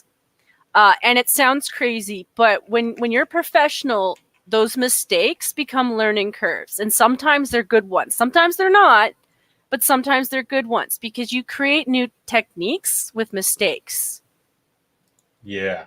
More often than you do with planned out ideas. Planned out ideas sometimes happen, but mistakes happen far more often, and they're more valuable than you think. Most of the technology that we have today is based off of mistakes in the past. Like people were experimenting. Oh, yeah. Penicillin, one of the great inventions and life-saving inventions of our time, was a complete mistake. I would say the majority. Coca-Cola, the formula, was a complete mistake. Most of the ingredients that we use for building, I guarantee you on the steps that we got to being here, they were mistakes. They were using different techniques, made a mistake, was like, wow, that was amazing. And they kept up with it, and that is a really huge loss to humanity, because that's how we learn through mistakes. It's just as long as you don't kill yourself. Don't kill yourself. Gunpowder as well, Quinn. I mean, all these inventions that revolutionize the world have been mistakes. But back to the automation thing. I take issue with people like Thomas Sowell. Are you familiar with him at all? He's a black conservative in the United States, economist, author, very smart man, and I appreciate a lot of the stuff he talks about. But one thing I know he is definitely wrong on is automation. because he says, basically, and I'm paraphrasing, and excuse me, I got a cough real. That automation has been a part of our life since the Industrial Revolution, and I agree. And automation has been becoming more and more prevalent, but we've always adapted. However, we're not adapting fast enough because, like you said, innovation, for one thing, is such a small, like the thinkers of society, thinkers of humanity, such a small fraction of our population, that's not going to work for everyone. Not everyone, sorry, Bernie, not everybody who works for Bezos is going to be a Bezos. Bezos developed and came up with an idea, ran with it, and made it a juggernaut that it is today for good reason. And no, the employee working the warehouse does not deserve to make as much as he does because they are just labor. Sure, we can get into the discussion of fair wages, whatever. But Sowell says that we'll continue to adapt and whatever, but we're not. If you look at industry societies, jobs are down. They're up percentile wise, but straight numbers, they're down. Even though we have more population, more jobs, it's down because of automation. And yes, okay, we'll need people to fix those kiosks at the McDonald's. But those kiosks that just replace 12 people's jobs, that one kiosk that replace that staff, is only going to require one person to maintain them. And even then, they can maintain those machines at several chains. I hope that it bites person them in the ass first. I hope it bites them in the ass first, because this is the thing that they found. But hold on. Yeah. That technician requires education and training and will get more money. So overall, the company's saving money by getting rid of 12 employees and paying one person a little bit more. But, and I'm kind of having a little bit of a brain fart here, but it might end up biting you in the ass, but not everybody can be that technician as well. There's generally a reason why we colloquially call these things McJobs, because basically anybody with like an IQ over 60 can do it. See, the one that's going to be interesting, so a new thing for a lot of superstores, or at least the ones out here, because yet again, I don't know yours, but you guys probably do it too. Is they have pickup groceries now. So a lot of people will order their groceries online, and then they just go and they pick them up. And so I'm like, okay, well, that's a great job for a few people. I mean, you wander around at night or in the early mornings and you get somebody else's groceries for them, and then they come pick them up in the evening. Sounds great. I'm like, how long do you think that's going to last when you have automation that can already go through the aisles and check your quantities? They already have that, where they have machines that can go up and down the aisle, scan everything, count how many items are there, and do your inventory for you. Yeah. So it's not a far stretch to have a machine that can go up and down the aisle, scan the item, and then take something off the shelf. I mean, you might need somebody to pick up the vegetables, because that might require more like a visual idea of what to look for. But that's still another job that's like, oh, we made some new jobs for people. Oh, no, we're going to have to get rid of you because we can't afford you $15 an hour. Like, there's a certain point where the automation is unnecessary, but the companies want them because they don't want to spend money. And I'm just like, you realize that somewhere down the line that's going to bite you in the ass, right? Yep. Because when nobody else has money and you expect us to pay you for stuff, you're going to be paying it with tax dollars at some point. Like how else? Yeah, and it's just a roundabout way of subsidizing these companies. Like how does that economy eventually work? Because all of a sudden you have nobody with a job. Now, Quinn, that's a really good point. I think I've read that same story, and I'm like you were just saying, Jen. I'm all for the automation and whatever, and innovation and technological wonders. But if we're going to keep up this capitalist society that values people based on their vocations and how much money they make, then we can't keep going down this path, because eventually you're going to have 90% of the population completely out of work because due to automation. Everything can be automated. Even my job as a higher end chef can one day be replaced by a robot. It's not that hard. You have three main ingredients. You have your protein, heat, and salt. Mm-hmm. Boom. I mean, you can program machines to do that. And I don't think that we should go out of our way to continue to protect, the coal shovelers' jobs, and we shouldn't stagnate the automation of the coal shoveling. However, we have to change society at a deeper level to say, okay, well, Andrew Yang, UBI, perfect example. That's not enough that you're going to live off of, but it is enough that a person at the bottom of the rung can maintain themselves while having maybe a Mick job or working a little bit from home, supplementing that income somehow. So they're not making full wages, but they're somehow bringing in a bit of extra money, whether or not it's doing a stream and pulling in a couple donations. But that's one of the big things, and I don't want to get too deep into it because it's a big rabbit hole with UBI. But I think that kind of perspective of changing the society would help both the coal shovelers and the automating of the coal shoveling, because they're both net benefits, because you don't want people laboring themselves to death. Mm-hmm. And at the same time, you want our best tool, our brains, to keep going, keep automating this stuff, because pretty soon, we're already doing it now, but pretty soon we can have a fully automated mission to Mars that can do everything that we could do if we sent our own astronauts, kind of thing. Like, I'm just thinking in the future, something spectacular that we could do. Hell, we could land on one of Saturn's moons, Titan. Mm-hmm. and start taking geological surveys and bringing back samples and alien bacteria and water and minerals, all these things that are just out there, just out of reach.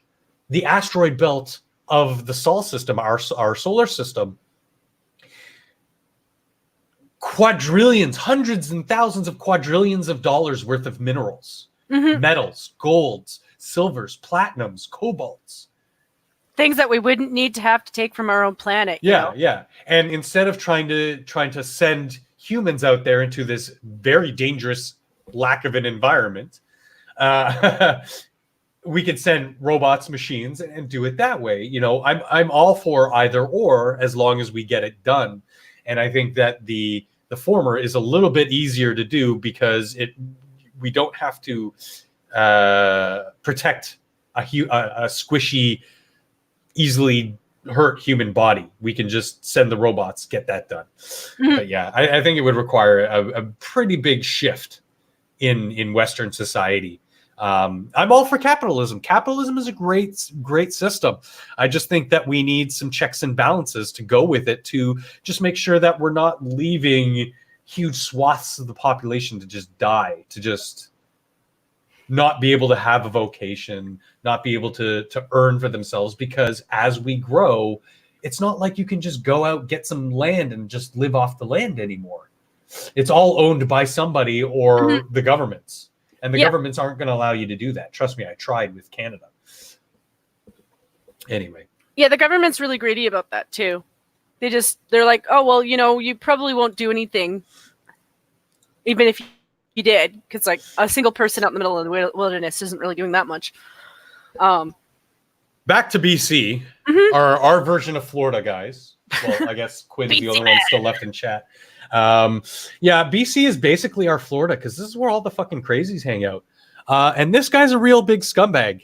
I mean, yes, he found his then girlfriend, pregnant at the time, in bed with another man.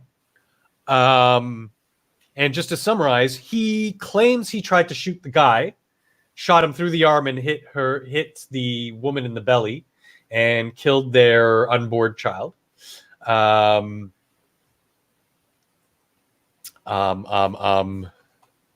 of, oh my God, there's so much news. The bullet's still in the woman's spine, but she claims that he aimed directly for her belly and the other guy was getting in the way of the bullet. It's a very sad story. These kinds of things are so stupid. I can kind of empathize where this guy's coming from because of the way that men are treated in things like family courts. So he probably, I don't want to speak for him, it's just my hypothesis. He probably knew he was never going to have any rights to that child. And he snapped, which is unfortunate, something people shouldn't do, but it happens. And I don't agree with him on anything he did, and I'm not advocating any of this shit. He's a dumbass. He deserves what he gets. He should be locked up. And he should be found guilty of murder, not manslaughter. And yeah, that's fucking disgusting. Yeah. You're a piece of shit. I just want to try to burn through some of these sadder stories because we tend to go a little bit deep down the rabbit hole. And I don't want to spend too much time on the sad stuff, but at the same time, I do want to present it to people and to you, because shit's happening. Shit goes down. 20 seconds. Ooh. Anonymous tips led to the shooting death of, Tracadie businessman Michael Vigneault almost 5 years ago in Bathurst. This is the story of what happened that day. I'm not going to read the entire story, but this gentleman here, somebody called Crime Stoppers or one of those tip lines, and it was a fake tip. And they went to go to his, they waited for him at his home. Him and his girlfriend here, this lovely woman, were at a hockey game, and he came home to 7 Vancouver police waiting for him. And something something went wrong, and they shot and killed this man. And after the fact, it turns out that this man is completely innocent, that the tip was false, that it was a fake tip. They didn't track down who made the tip, but they do know that the tip was completely false. And this gentleman lost his life, and a family lost a valuable part of it. And again, it's another sad thing. Imagine her being traumatized. She would have been there too. She was right there with him. Yeah, they were coming home from the hockey game. Like they could have made a mistake and hit her too. Like, oh my God, like that. Oh, and God. You know, they're investigating. They're going to go through the motions. It might take a while, as it should. You know, with any complex situation, I'd like as many facts. And yeah, you're right, Quinn. He should, but I'm not going to tell him that because the guy's still a piece of shit. He still went to go shoot somebody out of that insanity anger. But yeah, you know, this as long as it takes, because I'd rather see justice than vengeance. Yeah, I'd like them to find whoever. This is internet thing, you know. This is one of those reasons why I try to be careful on the internet. It's just, it's not so much people doxing it, so much as like, you know, this idea that someone would make something up and send cops to my door or something like that. Yeah. Well, I mean, swatting is a very real and present modern day threat. Like, it's unreal that someone can do something so unbelievably. And did we talk about this before? The replica, I think we did in rape cases, that anyone making face claims, be it rape or be it whatever they claim that this man was guilty of, or supposed, you know, being claimed to be guilty of, and then the ensuing fallout because of it, that the person who knowingly, willingly, maliciously proven in a court of law that they did this intentionally should face the full repercussions of what happened. So in a case of rape, then whatever the legal recourse is for a rapist, you know, get their 8 years in jail or whatever, should happen to the false claimant. Again, without a shadow of a doubt, proving that they did it intentionally and maliciously. Just like in the case of this gentleman getting shot, Or that I know there was an American case of the same thing. Remember the guy in the hallway, and he went to put his hands up, white guy, put his hands up. They were in a hotel hallway or something, and the cops just shot him dead in front of his girlfriend. That these people, if they find out who filed this or phoned in this false claim, they should then be charged for manslaughter for the death of this man. I think that's the only way that you could have justice in cases like that, because that's it's a huge abuse of the system. Like, there's a part of me that still thinks, like, okay, cops, like, if he's just raising his hand, what else is he supposed to do? Like, what else is he supposed to do? Like, I know they're supposed to be hypersensitive to protect themselves, but in that case with the younger guy in the hotel hallway, one cop was like, freeze. The other one was like, get down on your knees. Like, there's conflicting shit. It was a really messy situation. The cops handled it very poorly. And I don't know if it was a tip or what like through a tip line or somebody called the police themselves. But I know that there was some sort of malarkey going on there. Sorry, Joe, there's malarkey in the world. And somebody lost their life because of it. Yeah. Again, on a social level, yes, people's lives have value. They have value to the people in their lives, and they have value to others. On a personal level, I don't think the individual has much value because of the fact that, just going on to semantics here, but if that person loses their life, society will go on, kind of way. I'm not trying to lessen the importance that they have to the people in their life. I don't know the person, therefore there is no real importance in my life. I'm just being a little bit it also does something black-pilled, really dangerous in that it gives the keyboard the keyboard warrior a valid weapon, and that's the and they definitely know it's a weapon. And they might after the fact go, oh, it's such a good joke. Well, no, exactly what you're doing. You're sending armed, military trained personnel to somebody's home, believing that person that they're investigating is a threat. You don't do that. You know that that's a weapon. You know that that's going to be that can be turned into violence. And speaking of, it's a form of terrorism, is what it is. It's a form of terrorism. Oh, definitely. It's definitely domestic terrorism. Oh, yeah. Because at the very least, you're terrorizing someone. At the worst, you're killing them. That is, and anything in between. That is beyond, like, that. They go on and on about harassment, like, oh, you're harassing me online, bullshit. And you're just like, this is actually harassment. This is an actual act of harassment. This is an actual attack.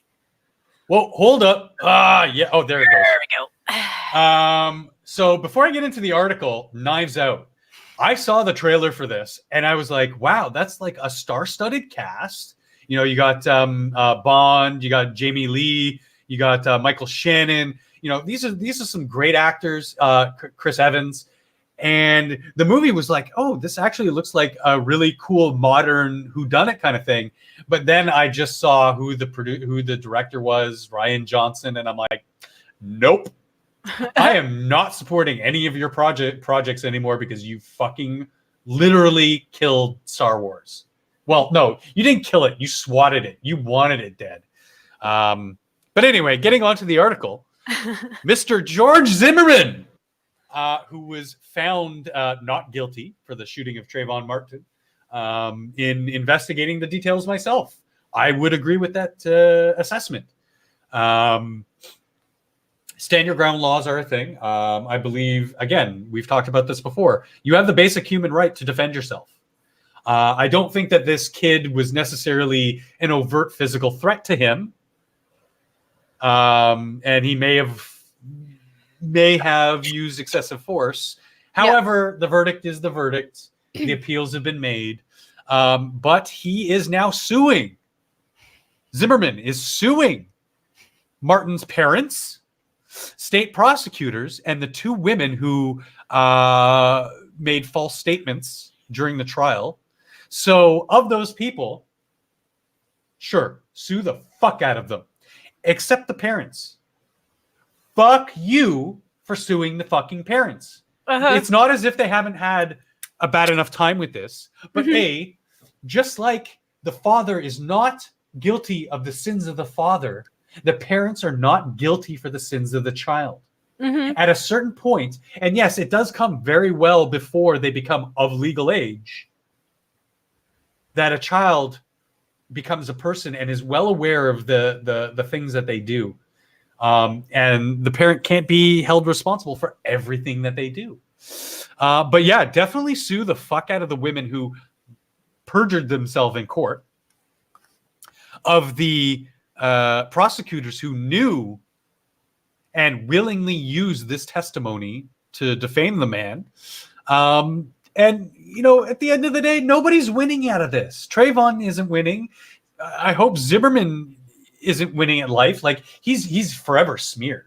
Oh, I don't think he's ever going to outlive this altercation. And he also has to live with the fact that he shot and killed somebody.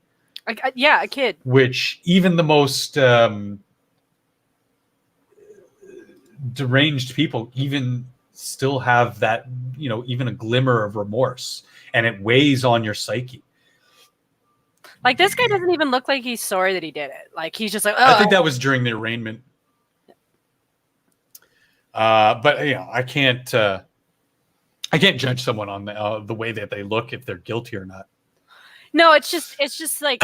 But the fallout of it was ridiculous. Like, no, Black Lives Matter.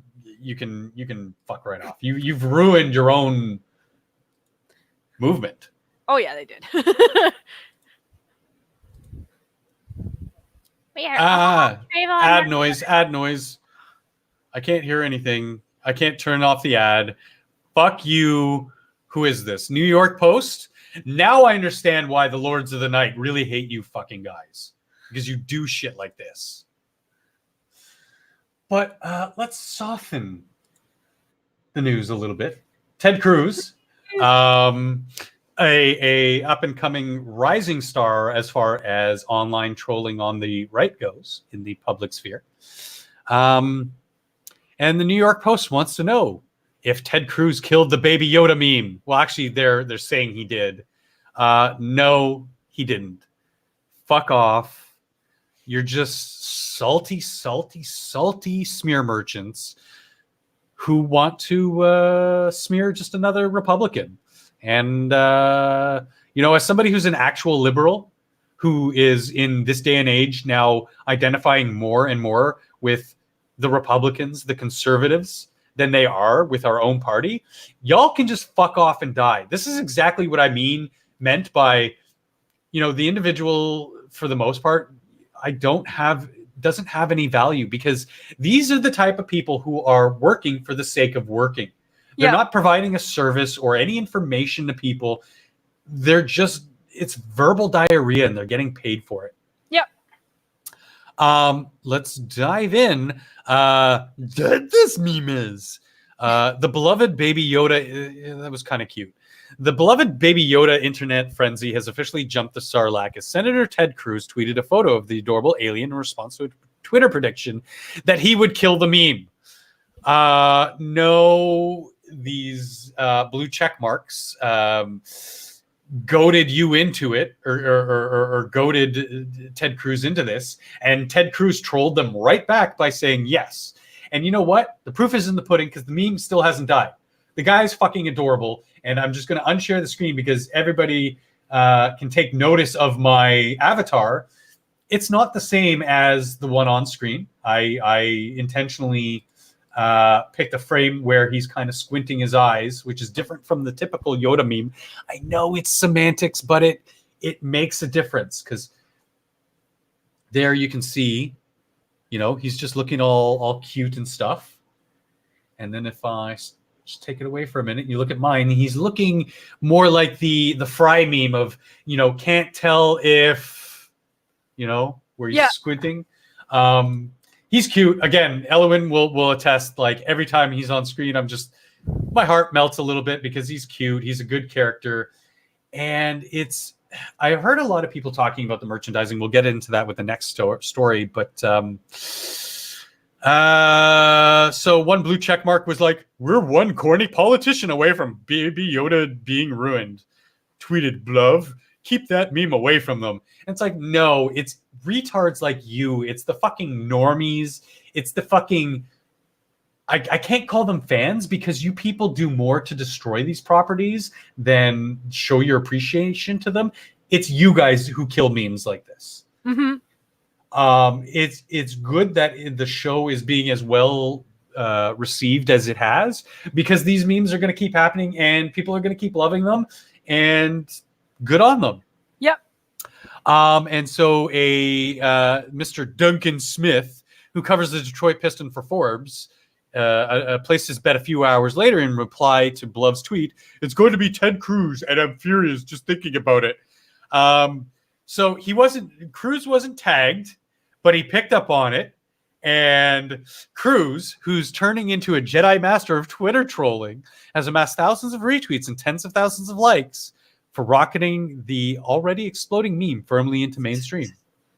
You know what this makes them look like? It makes them look like they were deliberately trying to kill the meme, and then blaming it on... like I was just saying, it's these blue check marks' fault, not Cruz, the other two. Yeah. Who are basically nobody. Trying to kill the meme. I don't doubt that they actually hate Baby Yoda. They probably don't like Baby Yoda. But it's easier for them. Of course not, because the social justice warriors don't want anything you like to exist. Yeah. And they were all on board with loving The Force Awakens and Star Wars and Rey and all this bull and BB-8 and blah, blah, blah. I fucking hate BB-8. It's the dumbest thing one of the dumbest things they've ever put in Star Wars. But something that people is actually well done, and that people actually like actual fans actually like. And they will go out of their way to destroy it. Just even looking at the tweet, boom, it's going to be Ted Cruz, and I'm furious just thinking about it. Boom, he just replies with this meme. And they wanted to goad him into doing their bidding and destroying the tweet. But he only made it better. He used it in the simplest form to beat these retards back. And it's glorious. This is why I was telling you off stream. I'm Team Cruz right now. If he ran in 2024, I would probably support him. I would probably go out of my way to support him, and because he's a boomer, and yes, he's had some gaffes, but he's always willing to learn, and he's always adapting, and the adaptability that he shows, even just something stupid like these tweets, it's, to me, that's a good sign for a politician. Because there's a fine line between adaptability and pandering, and I don't think he's pandering, because he stays true to his convictions. I see him all the time on Crowder. He has a good heart, and he goes with the jokes, even though they're a little edgy sometimes. And he goes with it because, like we were saying off stream before the stream, that who you are outside of your job, outside of your political position, should be treated and respected differently than who you are on the public stage. When he's in Congress, when he's doing press releases for politics, should he be making edgy jokes like he does, like he laughs at on Crowder? No. But if he's making tweets and he's out in public, saying things flippantly and making, jokes about his opponents and his detractors, all the more power to you. It actually gives people a sense that you're a human being. And I think that that's one of the, again, great appeals of Trump, is that, yes, he can take it too far sometimes, but for the most part, when he's not on the clock, so to speak, I guess you're the president, you're always kind of on the clock, but when he's more in a social setting or in a more jovial setting, he'll make comments, he'll make levity, he'll tell jokes. The whole thing about the who were they? They were like high school kids or whatever, who were the sports athletes who came to the White House for the dinner, and they got fast food. Do you remember that story? Are you alive? No. Okay, well, basically, they requested that they wanted some fast food, and Trump was like, "Yeah, we've got a mile high pile of quarter pounders," and you had actual places like the New York Post and all these other smear merchant outlets basically fact check him. Actually, the hamburgers weren't a mile high.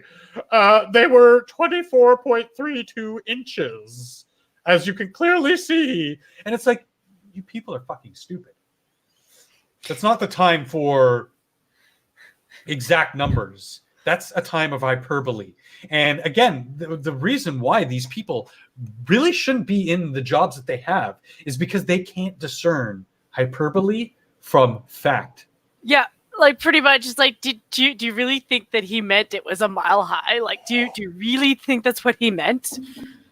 Do you really think that he was looking at it and going, yeah, that's a mile high, that would logically work? The sad thing is, I think that some of these people do. Some of these fucking crazies on Twitter and Facebook and other social media who were responding to it saying, yeah, he's such an idiot. It's like these people actually believe it. I don't know if the authors of these comments, of these different websites and articles, I don't know if they actually believe it. I know that they're using it as a weapon to attack Trump. Mm-hmm. But the people who are taking this information to heart are the ones who actually believe it. And they're stupid. And it's really unfair, and it's really unfair, but this is why so many people end up calling them autists, but like the wrong sort of autists. Yeah, no, they totally do. And why, will pejoratively call someone a fucking retard, because you're literally showing how fucking retarded you are, even though you're supposedly a normal functioning human being. You're fucking retarded because you can't tell the difference between humor and facts. When somebody's making a comment hyperbolically, and when someone's actually saying, well, yes, we piled this we piled these hamburgers an actual mile high. That's one of those things with diversity that might actually end up being a flaw, because that's actually a thing with a lot of cultures that don't actually have sarcasm or anything remotely like a sarcasm. I can understand that, Jen, but you know what? You're in the fucking West. This is how we fucking talk.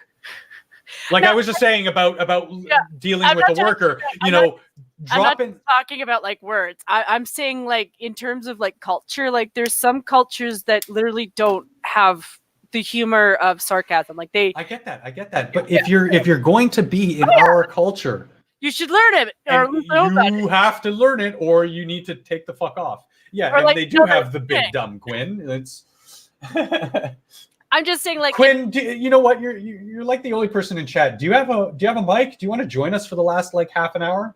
Yeah, why not? Let me know. I'll send you a DM for the Hangouts link.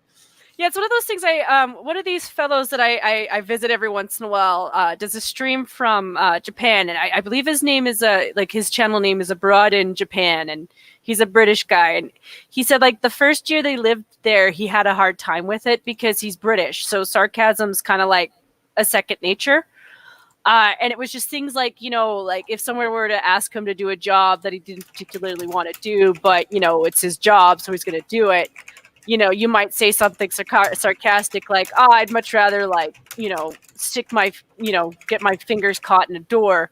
And the boss would be like, do you need help? Like, are you okay? Like, are you, is there something going wrong? And because they don't understand that you don't mean that you're not they see that as you actually want to stick your hand in the door and like, just a web browser, Quinn. If you're like, it probably wouldn't work so well on your phone, but, if you're, on a computer or something, laptop or PC, you probably get it.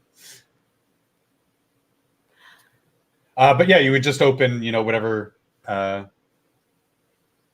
Just pop me a DM in Discord. We'll continue on, and it'd be nice to have a third voice. Yeah, get a guest. It's always nice to meet somebody that I've never met on the YouTubes that I've seen for ages. But you're one of I have seen him in various streams. I think I've seen him in Peter's streams. What's his name? G-Dopes, Ghastly Dopes. I think. I might even have talked to you before. It's just one of those things where like avatars and me, I get lost sometimes. Yeah, it really does help when you've actually spoken to somebody. Like when, oh, wait, let me stop sharing that. When, consuming someone like Alex's content, is very different than when I've actually been on stream, like on my very first stream with the Snow Mexicans when you were late. I had him on. I called him on and he was like, yeah, sure. I got nothing better to do. Popped on.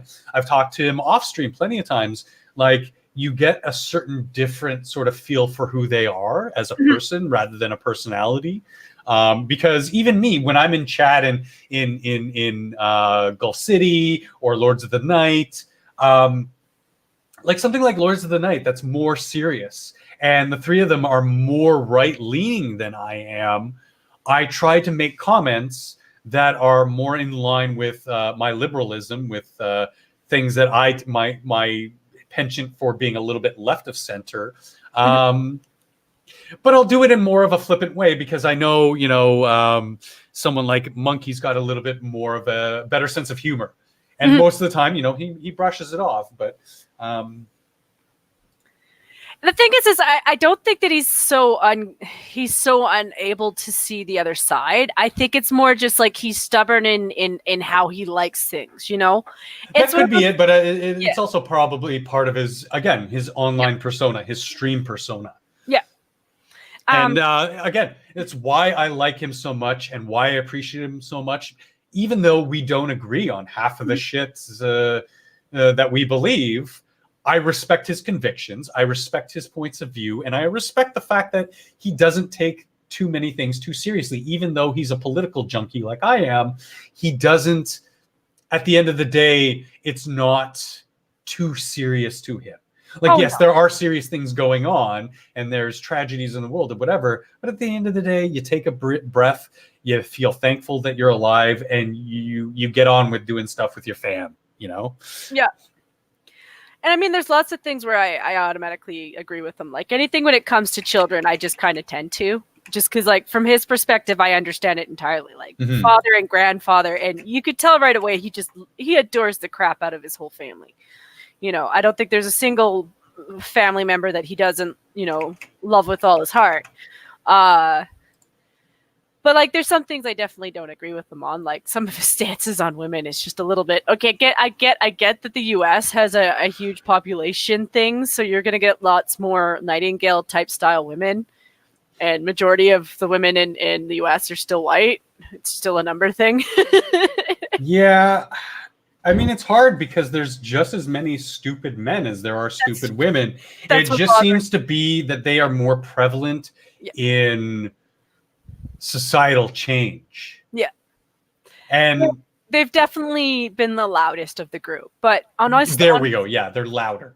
But back to our initial topic of the day. But the honest to God thing that I just want to say to him is just like, Monkey, you have to understand that none of these women would be up there if they weren't being backed by a shit ton of Weasley little men.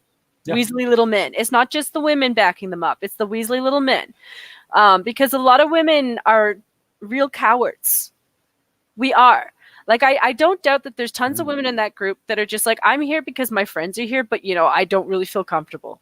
Because you see them in every single interview on any single channel. Like, there's always that one friend that the interviewer is trying to have a genuine conversation with who looks uncomfortable because they're looking at their friend all the time like, I don't really know why I'm here. I'm going to let you answer for me because I really don't understand what the hell you're talking about. But I support whatever you do. Yeah. And it's just like, those are the people that seem, like you said, that they're very akin to dogs in that they're a pack mentality animal. Yeah. And men can do the same thing too, but men tend to be more individualistic. Yeah. I think it has, if we're going way back, I think it has to do with our primordial selves. Once again, we're the hunter-gatherer. We biologically, we're out there, with our hunting parties or even by ourselves a lot of the time to provide for people. And even those hunting parties, they'd separate and wait in different locations by themselves for that deer to come across their line of sight so they could shoot it or whatever. Whereas, again, primordial women, very social creatures, they'd all be sitting together, making the food, looking after the kids, educating the kids, taking care of everything, making sure everything runs. There's also a lot of dynamics in female relationship. Like there's Yeah, always a matriarch in a female run area.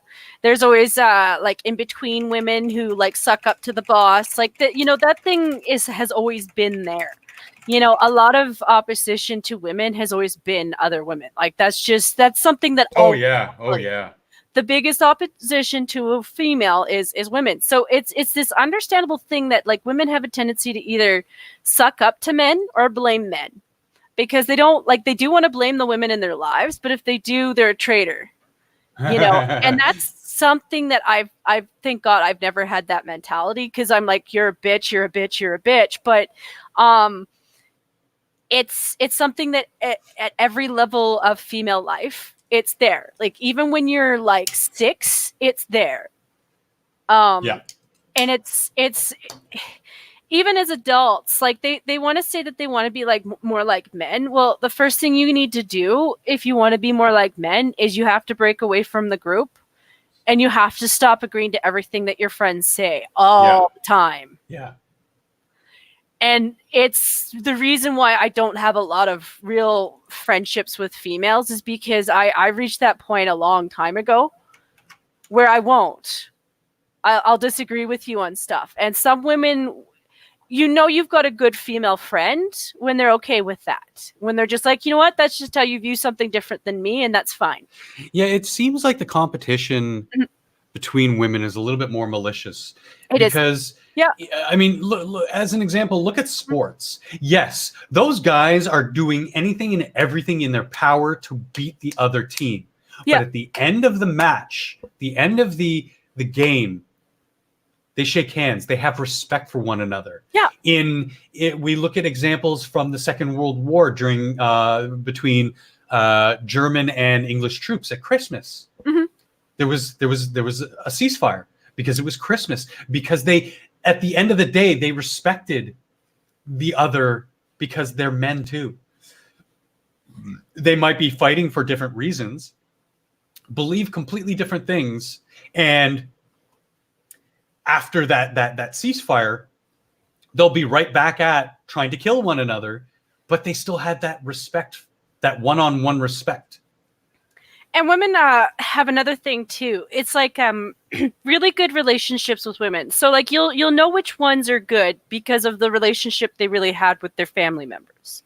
So like if she's toddling after her grandparents or her dad or her mom, she's probably not that bad. She's probably not that bad because she's learned about affection. Like she understands it. Like she understands that she can get it from multiple places. Like it doesn't have to be one person. But it's also a show of the ability to listen. Because if you're following around the adults, chances are good you're just listening. That's what I know from myself. Like I can't. Well, sure, that's something that both men and women, younger men and women, that's just should be being taught. That's children in general. Yeah. And it's something that, you know, modern parenting is kind of left by the wayside. But just basic teaching kids how to be decent people to one another. And it's not happening because schools aren't really teaching that. Well, they're teaching it in more draconian ways. Whereas with your parents would teach you something, they'd sit you down. They'd be like, well, you know, you hit your brother, you know, that's wrong because you can do damage and blah, blah, blah, and teach them certain things aren't acceptable for good reason. There was actually a funny little video. It was kind of cute, but like I don't really like that kind of video when it's using kids. But this mom made a recording of her playing a prank on her son, where like I think he's like 3 or 4, and she just told him that she ate all his Halloween candy, you know. And at first he's confused. He's like, oh yeah. You know, and she did a good job. Like, you know, she tried to be nice about it. She was just like, you know, I was so hungry and you know, I couldn't make anything and I was just so hungry. And he's like, you know, but mom, there's like food in the fridge. You know, he pulls out the freezer, he opens the fridge. She's just like, look, there's tons of food. Like there was lots of, you know, but then he turns around and he's just like, I'm not mad at you, mom. I don't understand why you did it. but I still love you. Like, like we'll get through this. And I'm sitting here like, I don't appreciate her videotaping it. I don't mind that she played a prank on her kids because like because now you're getting into malicious territory where you're actually kind of just shaming your son. Yeah.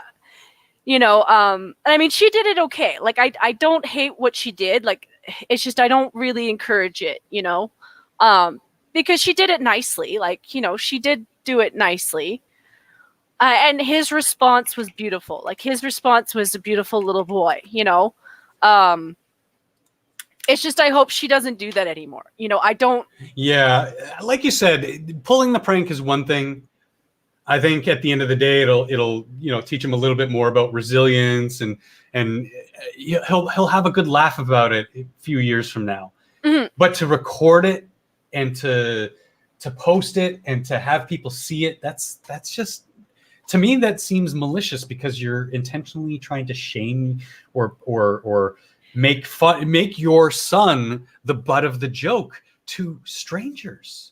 And I mean, in her way, it's almost selfish because it's not even just that. It's her way of saying, well, look at how good my son is compared to yours. And I mean, like, that's fine. You could be proud of your son's reaction, but it's still malicious in its nature. It's still, what are you really teaching your kid? The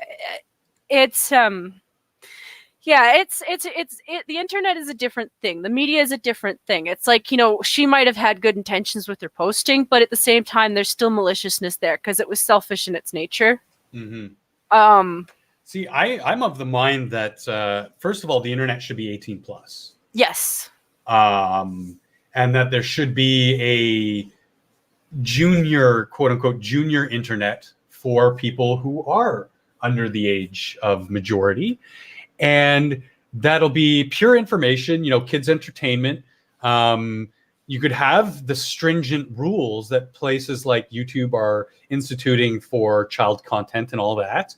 Obviously, there'd be no pornography, no real stories of graphic violence, et cetera, et cetera.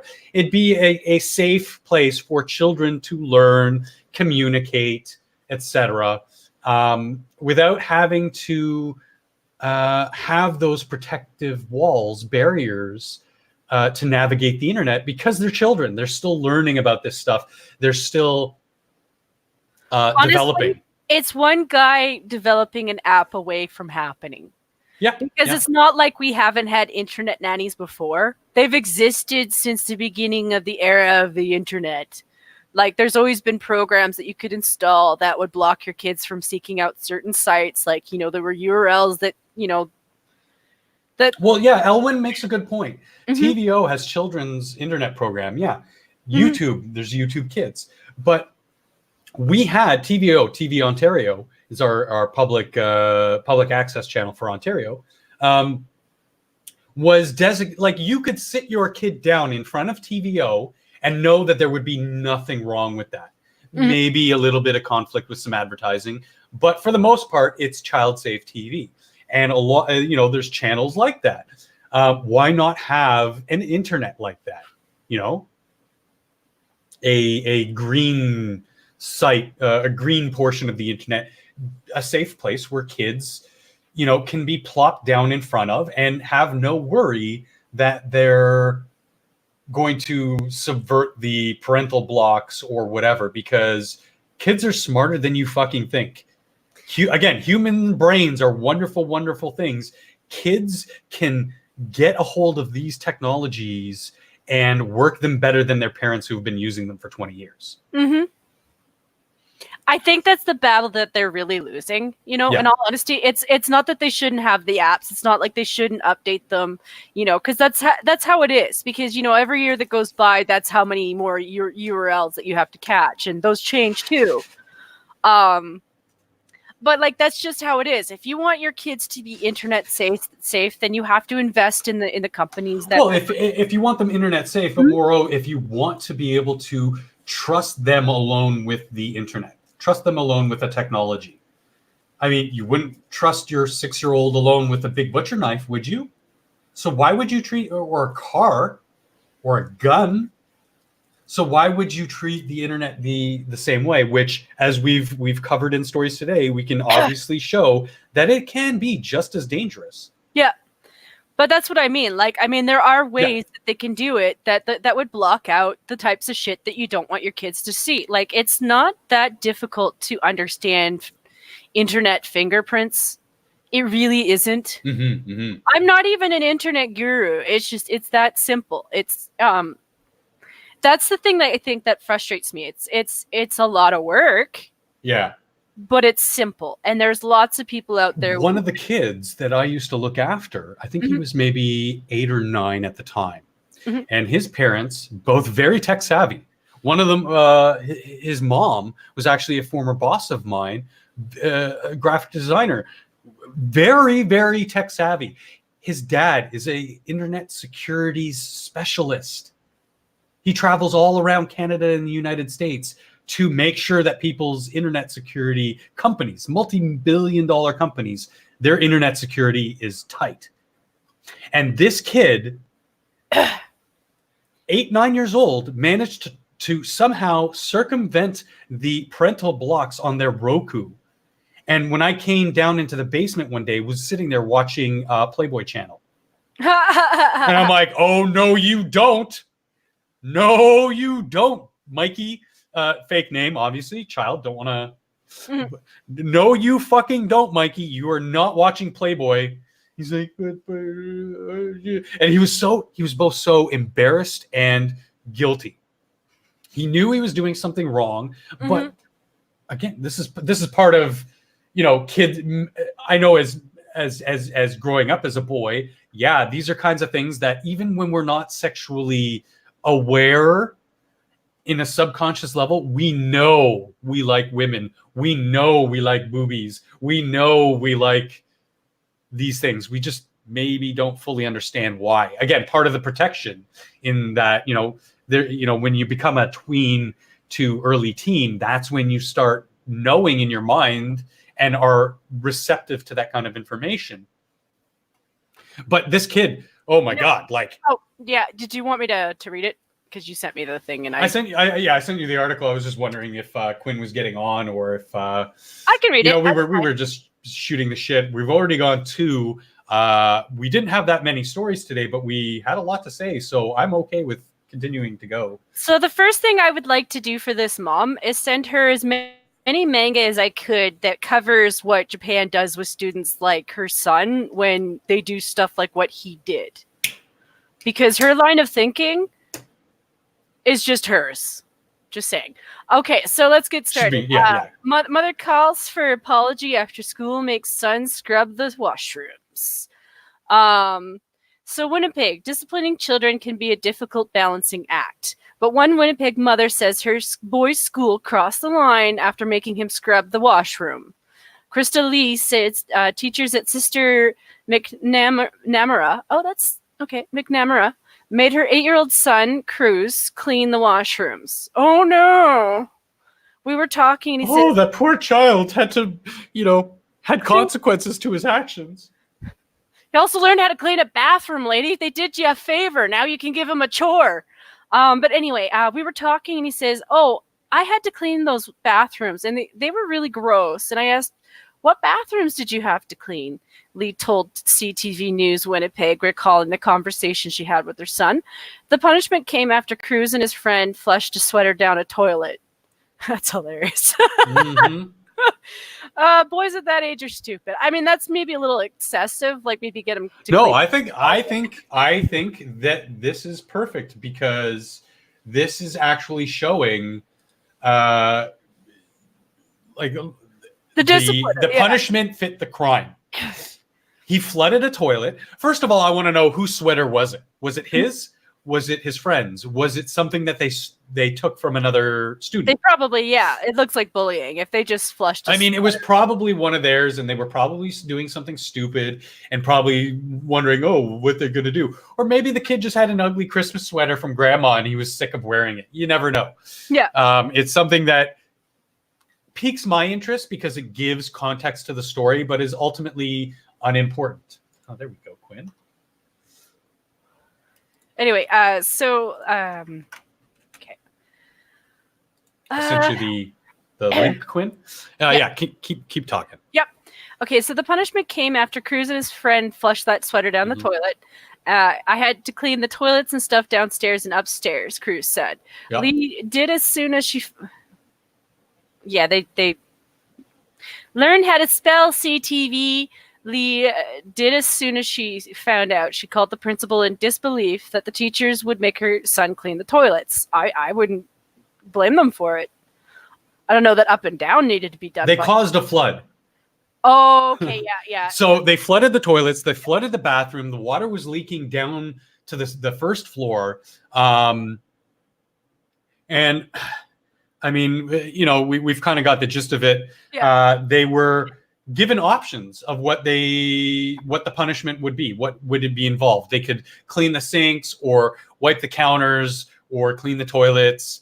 And so I'm gonna bring this back to Japan. So I realize that Japan is a different country and therefore they do things differently. But if anybody who's ever watched an anime based off of their school life knows, they actually don't have proper janitors the way that we do. Like they have people to maintain the equipment to make sure that everything's running the way it's supposed to.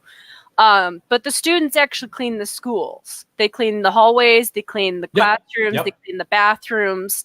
It's meant to teach them discipline, and it's also meant to teach them responsibility. Yeah, like cleaning up after your fucking self. So don't expect other people in life to clean up your messes. And it's a thing for them too. Like they're all expected to do it. It doesn't matter what range of like how rich your parents are. I mean, it's a lot of parents try to discourage their kids from doing it because they're snotty. But it's a school discipline thing. If you're caught skipping or not doing it, you could be demerited in your schooling. Yeah. Because it shows that you're not dedicated as a team to keep things maintained. But the thing is like if this kid had been in that situation and done that, no one would have any sympathy for him. Because even if he wasn't bullying someone, like you said, maybe it's just the Christmas sweater that he didn't like and he just wanted to get rid of. It doesn't change the fact that he's also made it impossible for other people to use the bathroom. And possibly cause damage. Exactly. Again, the punishment fits the crime, but it's not like they were asking the two kids to do it all.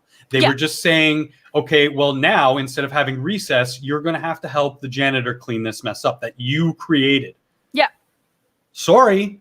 No, I have no sympathy for the kid.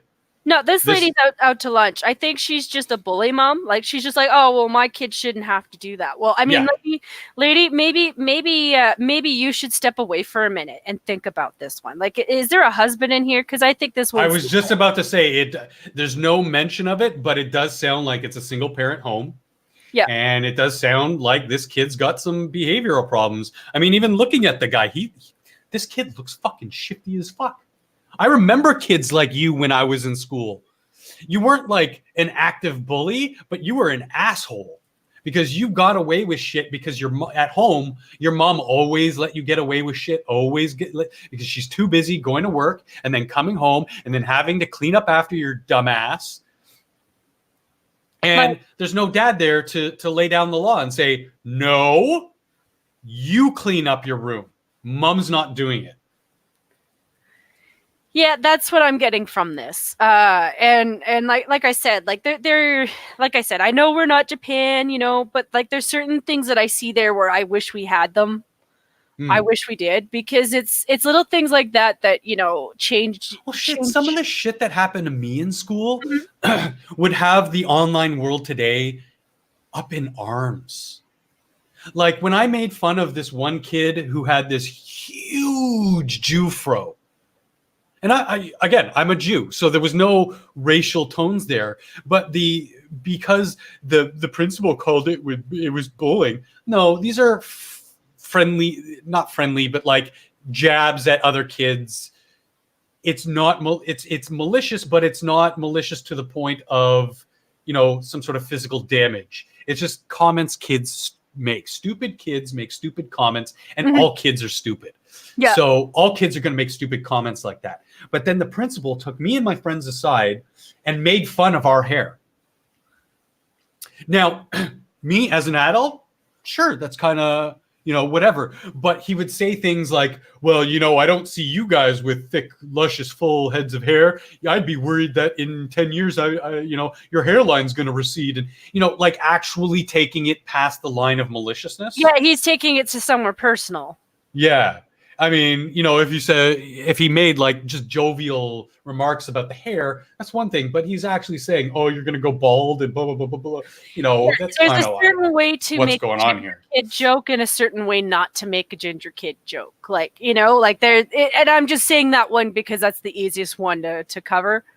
But yeah, like that's stupid. Like yeah, it wasn't like an explosion, but I blew up the science lab in high school, and like not like a gas explosion kind of thing, but like a chemical reaction that sent foam everywhere.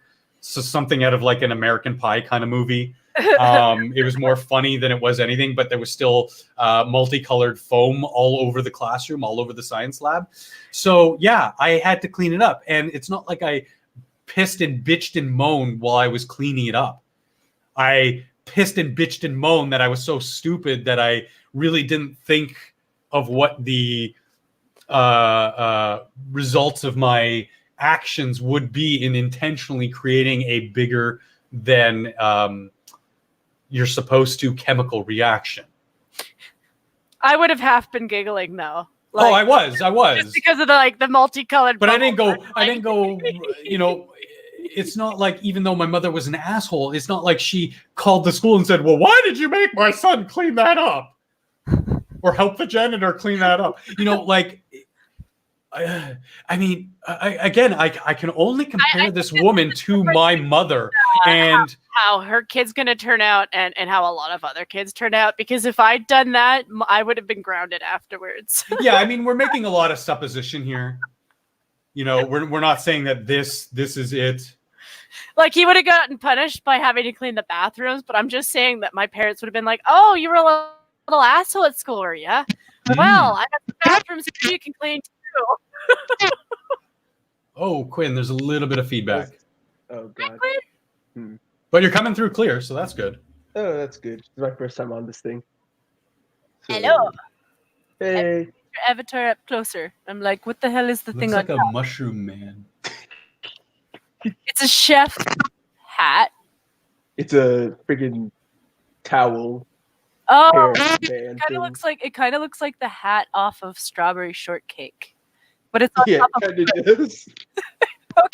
Okay, just covering my face. I'm like, I'm pretty sure I used to have a doll that used to be a Strawberry Shortcake because I was technically the age group to be force fed that crap. Now those are dolls that I will never get back. My mom and I covered that earlier because we did a little bit of grocery shopping, and they had this stand full of Barbies. She's like, do you remember all those special Barbies that we used to get you for Christmas? I'm like, I just remember that I destroyed them enough to look back and regret. And she just started laughing at me like, what do you mean? I'm like, all those dolls are worth a lot more intact than they are in a box covered in random crap. So, Quinn, just to get a little bit of formality out of the way, you American? Canadian? Yes, North Carolina. North Carolina. Oh, nice country. Part of the country, I mean. Good. Okay, so just wanted to know a little bit more of where you come from. Just to get through some of the last little bits of like serious news. Just quickly going to bring up this article. So, as in complete juxtaposition to your neck of the woods, Canada just posted the biggest monthly job loss in a decade. And I'm surprised. Yeah, I'm not surprised either. Again, with what we've been talking about in previous streams, with all this bullshit red tape and federal government intervention into avenues that they really don't need to be. It's not about protecting consumers and protecting the populace. It's about going overboard on regulations and stuff, and not investing in businesses to flourish has really hit us hard. I think you're going to hear a lot more crazies over the next year because, it's one of those things with the Extinction Rebellion. They were like, well, some some sacrifices need to be made. And it's one of those things where like you see it underlined everywhere they go, like even to the point where they're willing to risk people's lives by blocking roadways and stupid shit like that. Like to the certain point, like they really don't care about the fact that like their little interferences, I don't know how deep into the government, I don't know where all that money is going to, but you know, like they're one of because those there's so much government obfuscation that it's, you know, you can apply through the Freedom of Information Act and everything to get the information and know what's going on. But I mean, by the time you get through all that, you're kind of like, yeah, but I wanted that information 2 months ago. Yeah. It's kind of irrelevant to me now, 2 months later, where, and yeah, just in comparison, the United States had upwards of 250,000 jobs created in November. Yep. Again, we're talking generalities. So these are jobs from anywhere from MIC jobs, part-time, full-time, to a job is a job, to trades and stuff. So we're talking across the board.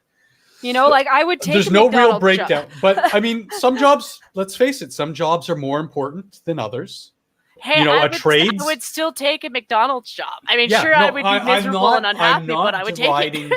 I'm not taking away anybody's vocation if they work a McJob or anything. I'm just saying that, you know, there's a big scale of things. And it would actually matter if, you know, 80% of these jobs were McJobs and, you know, 10% were trades and then 10% were like government positions.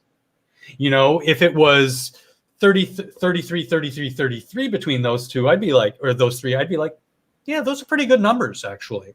Yeah. Because it shows a strong growth in more middle-class jobs and in higher-end jobs that are important jobs.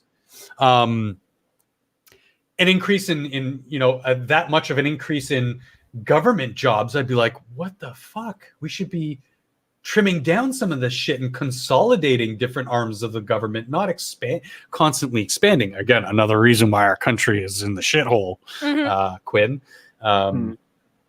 I don't really know much about Canadian politics.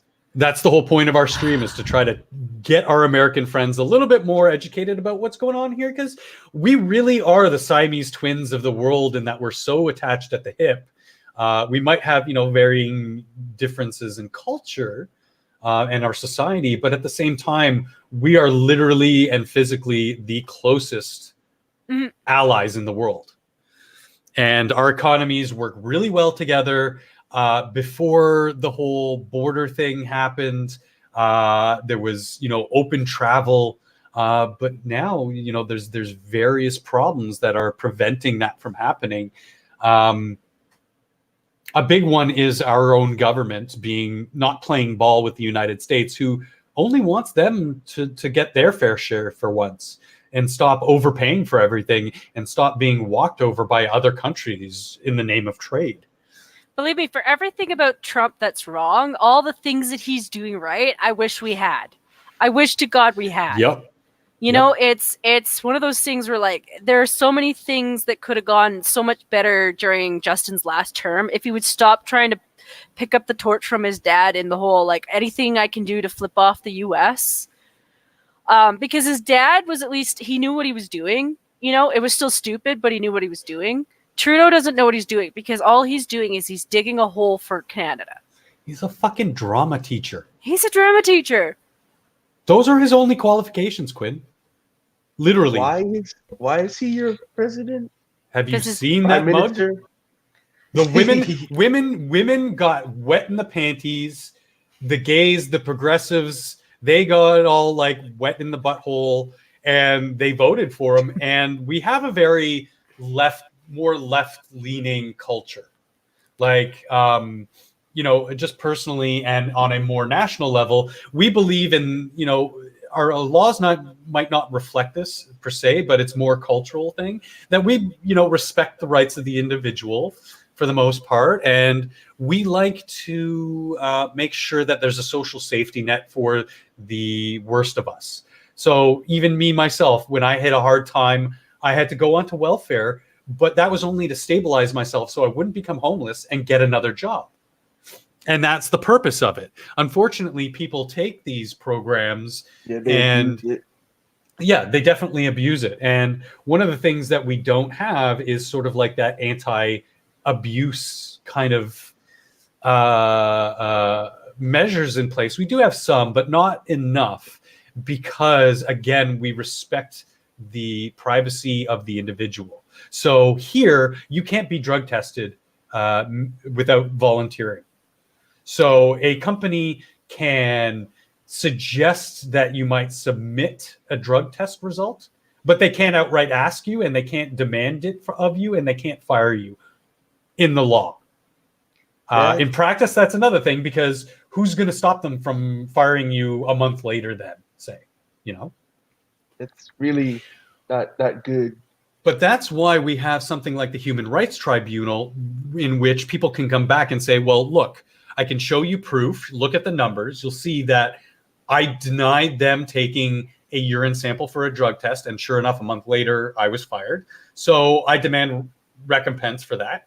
Chances are they'll get it. But then you have the Jonathan Yaneves of the world, who are just outright out to make a buck because they're too stupid, too lazy, and too ugly to get a job. Did you hear his latest one? He's trying to sue a gynecologist now because she Won't work. refused to see him. And I'm just like, she can't do anything for you, bro. Yeah, and she won't. The case will be thrown out at the You know first what? viewing. You know what would be amazing if we lived in a troll world where, you know, we could just show why it would be a bad idea for him to go see a gynecologist. She should do a pap smear on his asshole. Oh god. Just do it. He wants it so bad. You just do it. You just take that metal one. Don't even go for the bamboo one. Go for the metal one, because it's like having a little. It's not big. It doesn't need to be. No. I think the gyno should just take the biggest, nastiest speculum and open his pee hole. Yeah, and what you do is you insert this thing and you use it to scrape the sides so you get proper cells. You know, because you're checking the inside for like cancer and shit. Yeah. So you scrape that shit, and they go at least once or twice, and you feel every second of it. And then they take it out. And I mean, you get over it. It's not going to kill you, but like you're sitting funny for at least a good half an hour to an hour afterwards, because you're like, holy shit, what the fuck? So glad I don't have a vajayjay. So, you know what? Do it. Just do it. Just do it. I mean, if he wants to spend his money on that, I say let him. Just let him do it. Yeah, well, You know I mean, what? because of the court case of the ball waxing thing, I'm sure you've heard, Quinn. Mm-hmm. Yeah. Yeah, because of that, he was ordered to pay $6,000 to the courts for basically wasting their time. Yeah. Because it was such a stupid case. Yeah. And this person is just going to keep wasting taxpayer money on these court proceedings and wasting people's time. And, you know, at the end of the day, again, you're American. You've already said you don't know much about Canada, but you knew about this story because it's national news. People look at this and go, Canada, fix your shit. No, seriously. And we should, because like guys like this shouldn't be allowed to skate the system. And he's not alone. He's just loud and flamboyant. Like half of what he's doing right now is because I genuinely think he's getting off on the attention. Of course. You know, I think Blair's right when she thinks most of what his illness is more about attention seeking. Like he gets off on people being creeped out or grossed out, or like I think that's where he gets his jollies from it. But but he's also like he's absolutely showing something about the system that, like, you know, for all that he's a piece of shit, he's doing a service for Canada because he is an example of what's wrong with our system. Yeah, it seems to me that like because we've closed down the quote unquote loony bins and allowed these people around, and sure enough, they're, you know, on the internet, they're out on the street and doing these things. It's doing a disservice to society. Yeah, I'm not saying. I Go think we ahead. should bring back asylums. Yeah, and mental hospitals that you can still they still somewhat exist in Canada and the United States, but not the big sort of prison-like facilities that we see in TV and film. And I don't think they necessarily need to go back to being like that. You know, No. I don't but think a place they do. where but you can put these people outside of society, get them treatment, and make sure. Because right now in Canada, we have what's called a Form 1, which basically they can strip you of all your rights if they believe that you're going to be a harm to yourself or others. So mental health work. So that can be abused. Yeah, that's not gonna but fly that's with also me. not enough.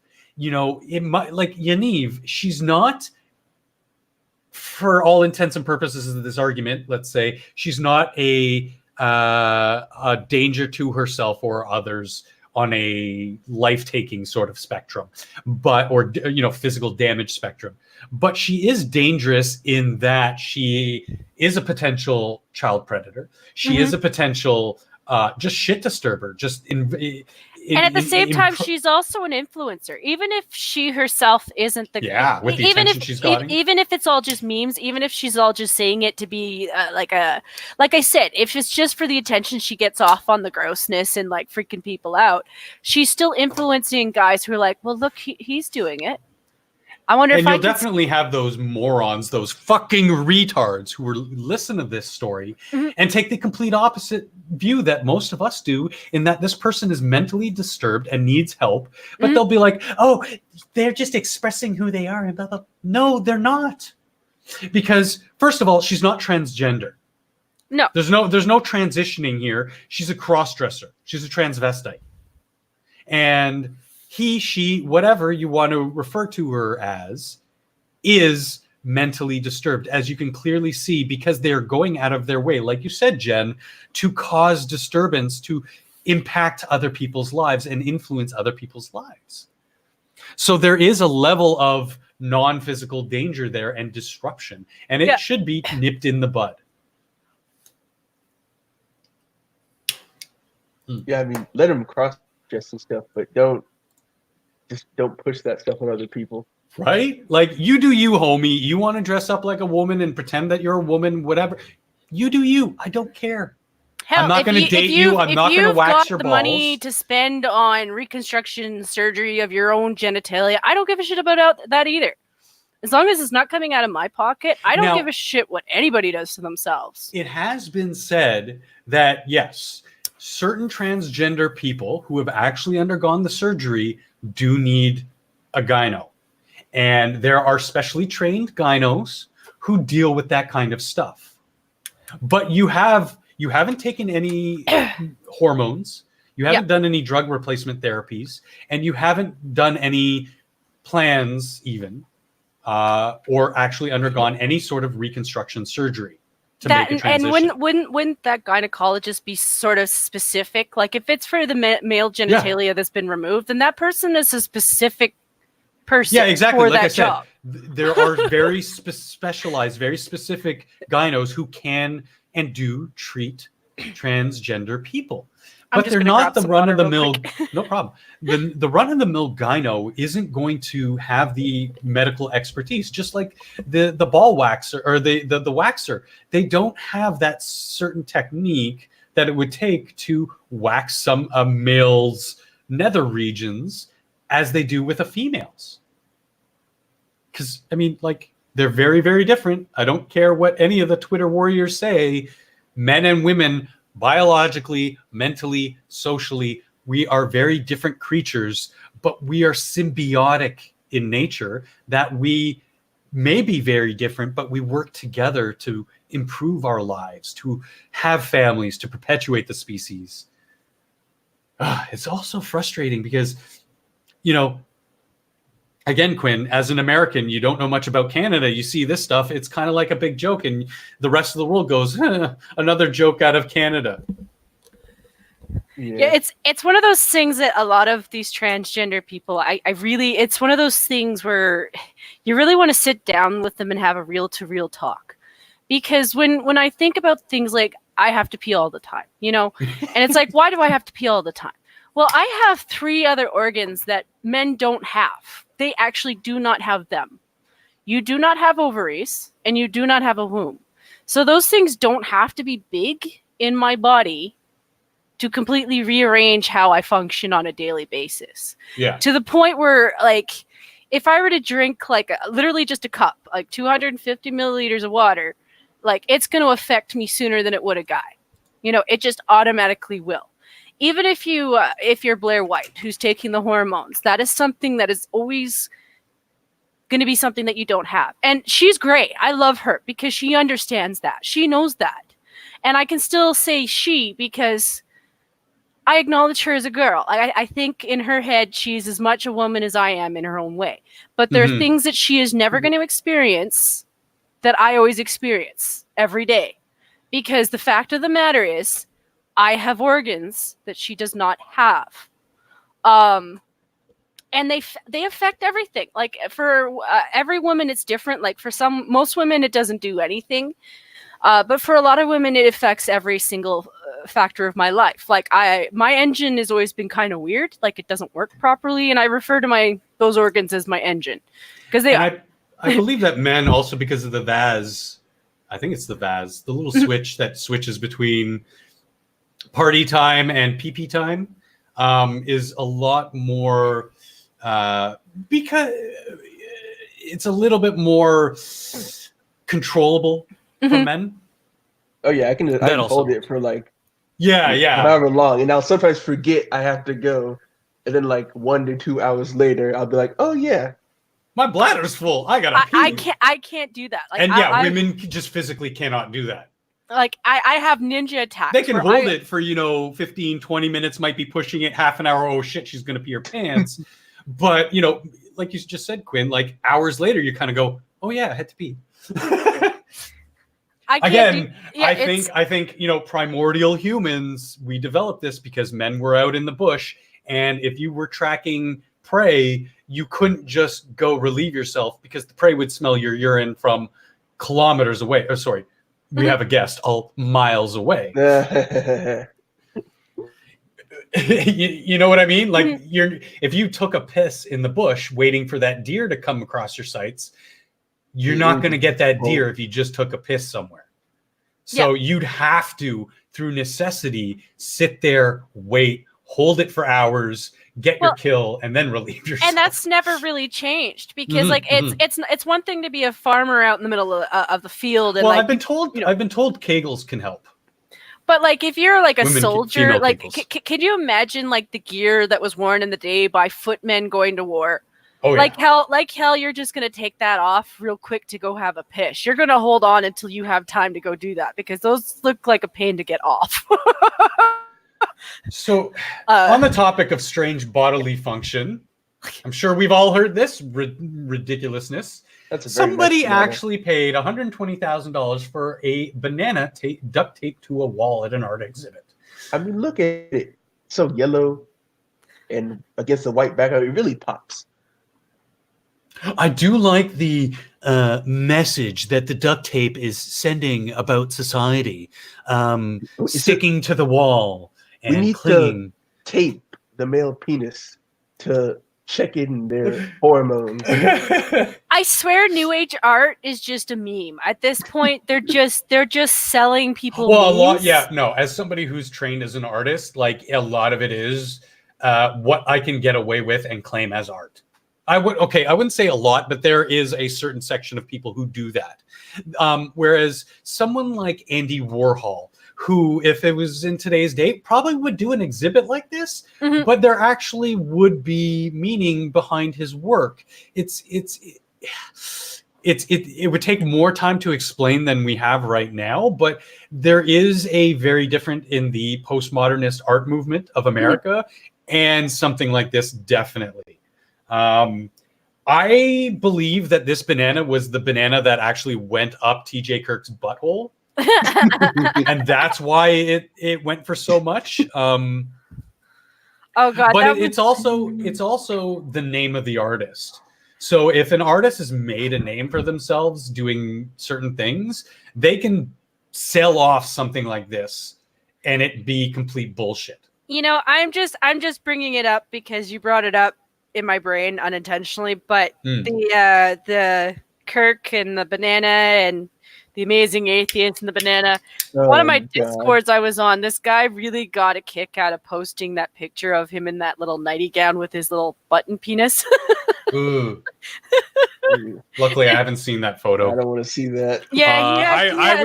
I followed him for basically since he started to, up until the point where he went separate ways with Drunken Peasants, Ben Pie. And then I just sort of fell out of the loop. But throughout the entire time, I refused to look at those photos and watch those videos because I don't need to be seeing that shit. No. Yeah, my eyes are fine. Yeah, there's enough degeneracy on Pornhub. I don't need to see that.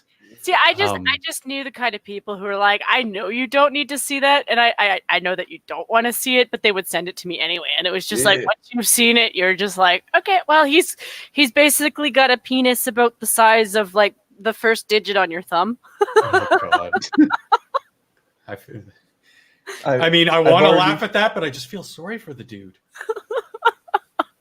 I've already seen one guy, one bottle. That's enough.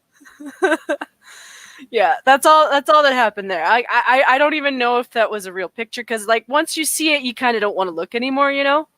It's like a car train wreck. You just don't want to look. Just don't want to look at that. Yeah, there's a certain point where I'm like, I don't want to look anymore. But I'm like, okay, dude, well, I kind of get a little bit of where you're coming from. You're starting to look an awful lot more like Cartman, and I don't hate that, but I kind of... Yeah, the meme was there. Oh man, art sometimes just infuriates me because it's like, that's just stupid. I took an art class, and my one part I hated most was when you got to modernism. I couldn't understand it. It just looked like no meaning garbage. Yeah, and it was a different time too. So I mean, it means something completely different now than it did when it first came out. But no, I as somebody who studied art history, I understand why it's hard to understand. So one of the I guess maybe the second last serious piece of news, something we talked about, our friends over the pond. So Prince Charles's office issues statement about Queen's retirement. We had talked that there'd been some musings that she was going to quote unquote retire from the crown at the age of 95. But in a rare statement, a spokesperson for Prince Charles has dismissed the persistent rumors claiming Queen Elizabeth II plans to retire when she turns 95. There are no plans for any change in arrangements at the age of 95 or any other age, the Clarence House spokespersons told CTV News in an email on Saturday. I thought they retired when they died. Yeah, but I mean, monarchs can also just step aside. Mm-hmm. He is next in line for the crown, so he would. And yeah, she's 95, or will be very soon, 95 years old. She doesn't really have to do much these days except for travel and, show her face and occasionally sign off on things. But I think she's still concerned because it's like you really look at her family right now, and I like William.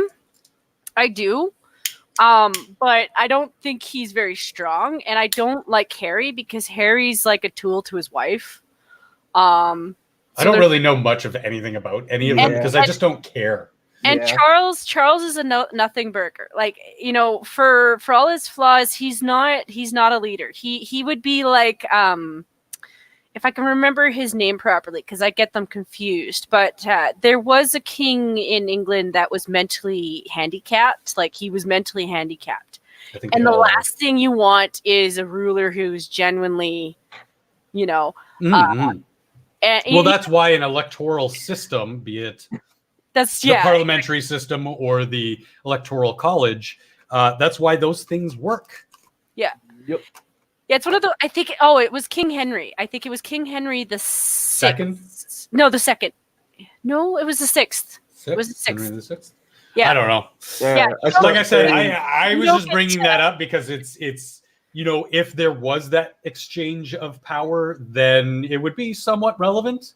Even though the UK monarchy, really doesn't have nearly the power that it once had, it would be relevant to. But I don't really have an opinion about it because I'm not really into the whole royal family thing, and I don't really keep up on them because it's just like, to me, in today's day, it's like keeping up with the Kardashians. To be honest, don't care. I feel like they keep them more as like a backup plan. It's more of like they'd rather have a parliamentary system for the single fact that, like I said, King Henry VI is a real thing. Like, he caused so many problems across England and France. Well, You know, monarchy as a whole before the like, because he was a tool. Like, he was dragged Magna around. Carta. He was constantly kidnapped. Like, it was a constant thing. I didn't know that.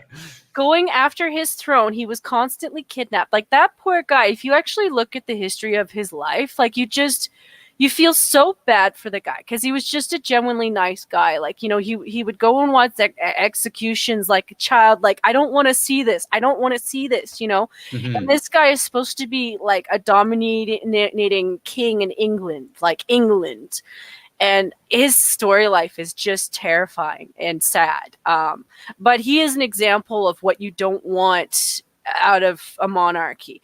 But with England, I do not doubt that they hold on to them, both because of their ties to the crown. Like, they've always had this weird love for their kings and queens. Sure, yeah. You know, like, there's this weird hero worship, and maybe part of it is due to religion. Like, maybe that part of religion that bumped the kings and queens up in the past, you know. Or you look at like people like Queen Elizabeth, you know, the first, I think. No, she's the third.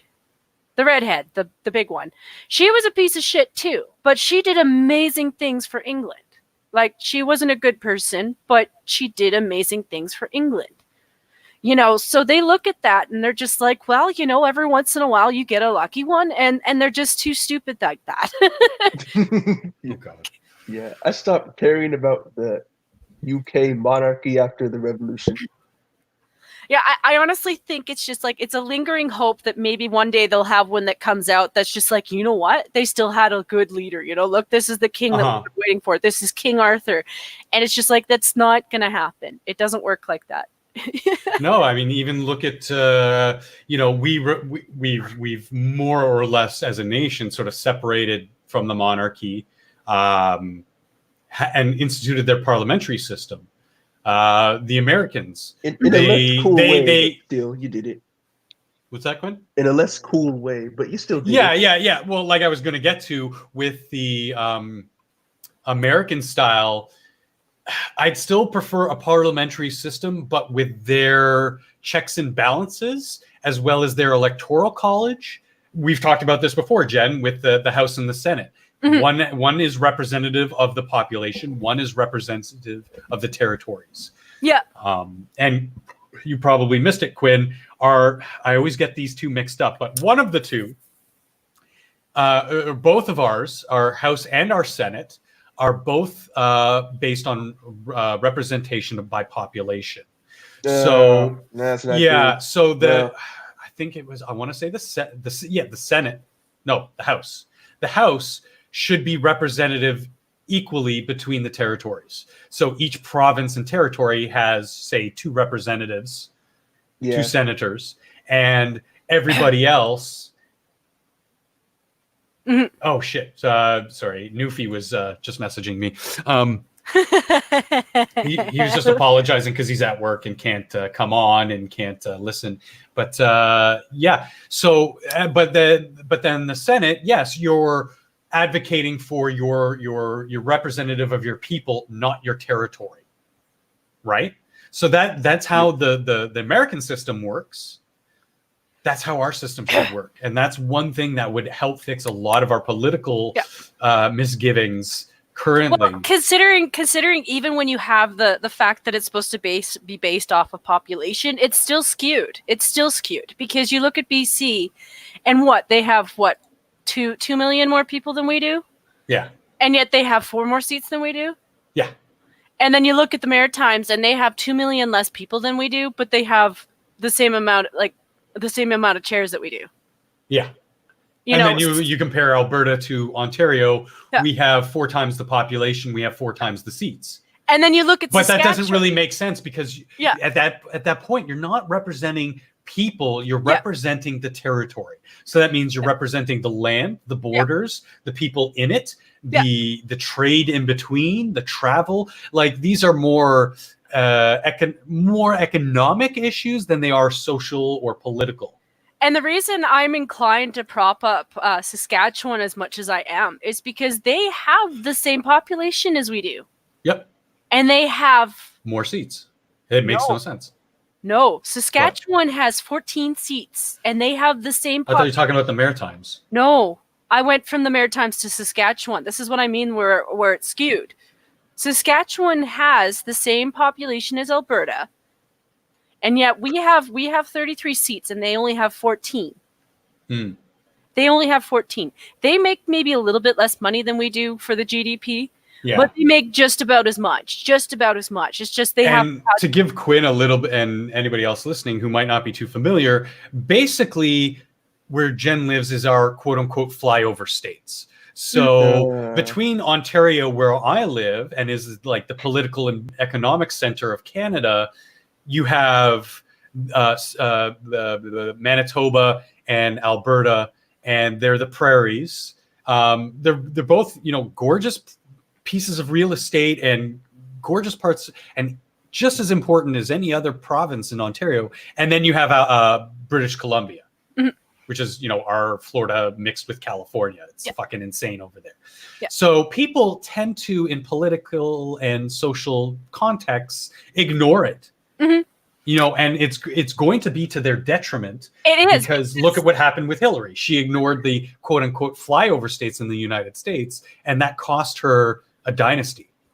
I'm not saying this to be a princess, but the other thing too is like they're completely ignoring the fact, and I'm not pointing at functional when I say that, but they're completely ignoring the fact that we're still pitching in 20% of the overall GDP for the country. Oh yeah, the oil sands. Quinn, so we can produce a lot of fucking oil. Oh yeah, we just don't. There's tons of red tape. Have you guys done that pipeline done yet?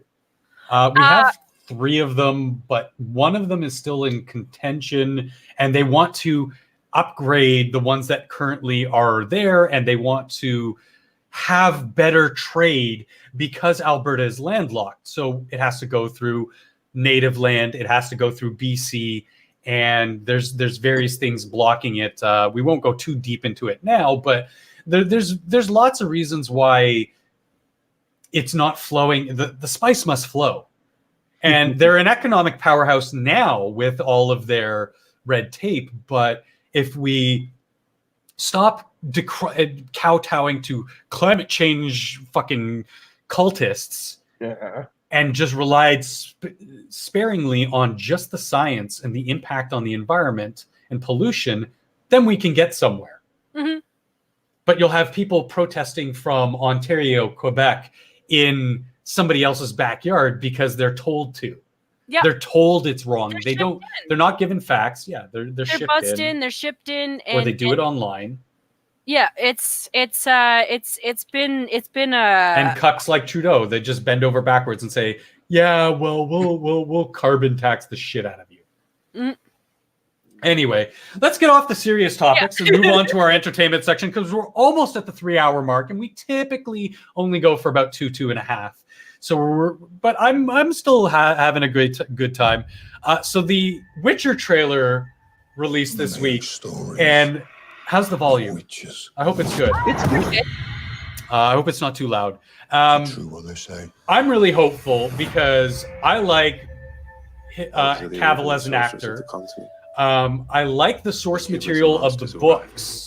I've only read one of the books. I really liked it. I wish I'd read more, but I got into the lore more of the video games. Chaos is the most dangerous thing in this world. I need to play the games. But the thing is, I never played the games, which is the problem. I just got into watching videos more of people talking about the lore and the video games and everything that I didn't read in the books. And this just looks really, really solid. Like, just looking at the shots. The shots are very Game of Thronesy, very epic, beautiful paintings. Every frame is like a powerful shot. Do you have what it takes? And I'm getting goosebumps now just rewatching it. Yeah. Because we're gonna, like, as you can see, we're gonna get those big sort of Game of Thronesy kind of battles and lore and magic and knights and witches and demons. I can't wait to see some of the monsters. I can't do this without you. Oh, Yeah, it looks good. It looks good. Like I get that there's people who are picky about stuff, but I mean, you know, you're only gonna get so much on screen. Yeah. This looks good. Like this looks pretty well done.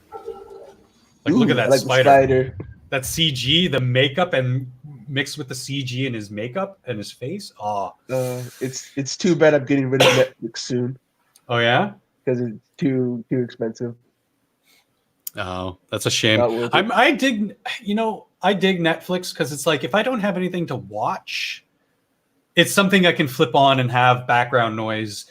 My lady Elwin, she can attest to that. I watch The Next Generation, Deep Space Nine, Voyager. I'll watch those in the background a couple times a year. Each series, like we're talking all 7 seasons of a series. 3 series a couple times a year just as background noise. I could probably recite to you like entire scripts, like entire dialogues on these shows because I just watch them so much. But My brother used to drive me nuts in our last apartment because our TV setup was in the living room and that's where my computer was. But he would do the same thing but with mafia movies.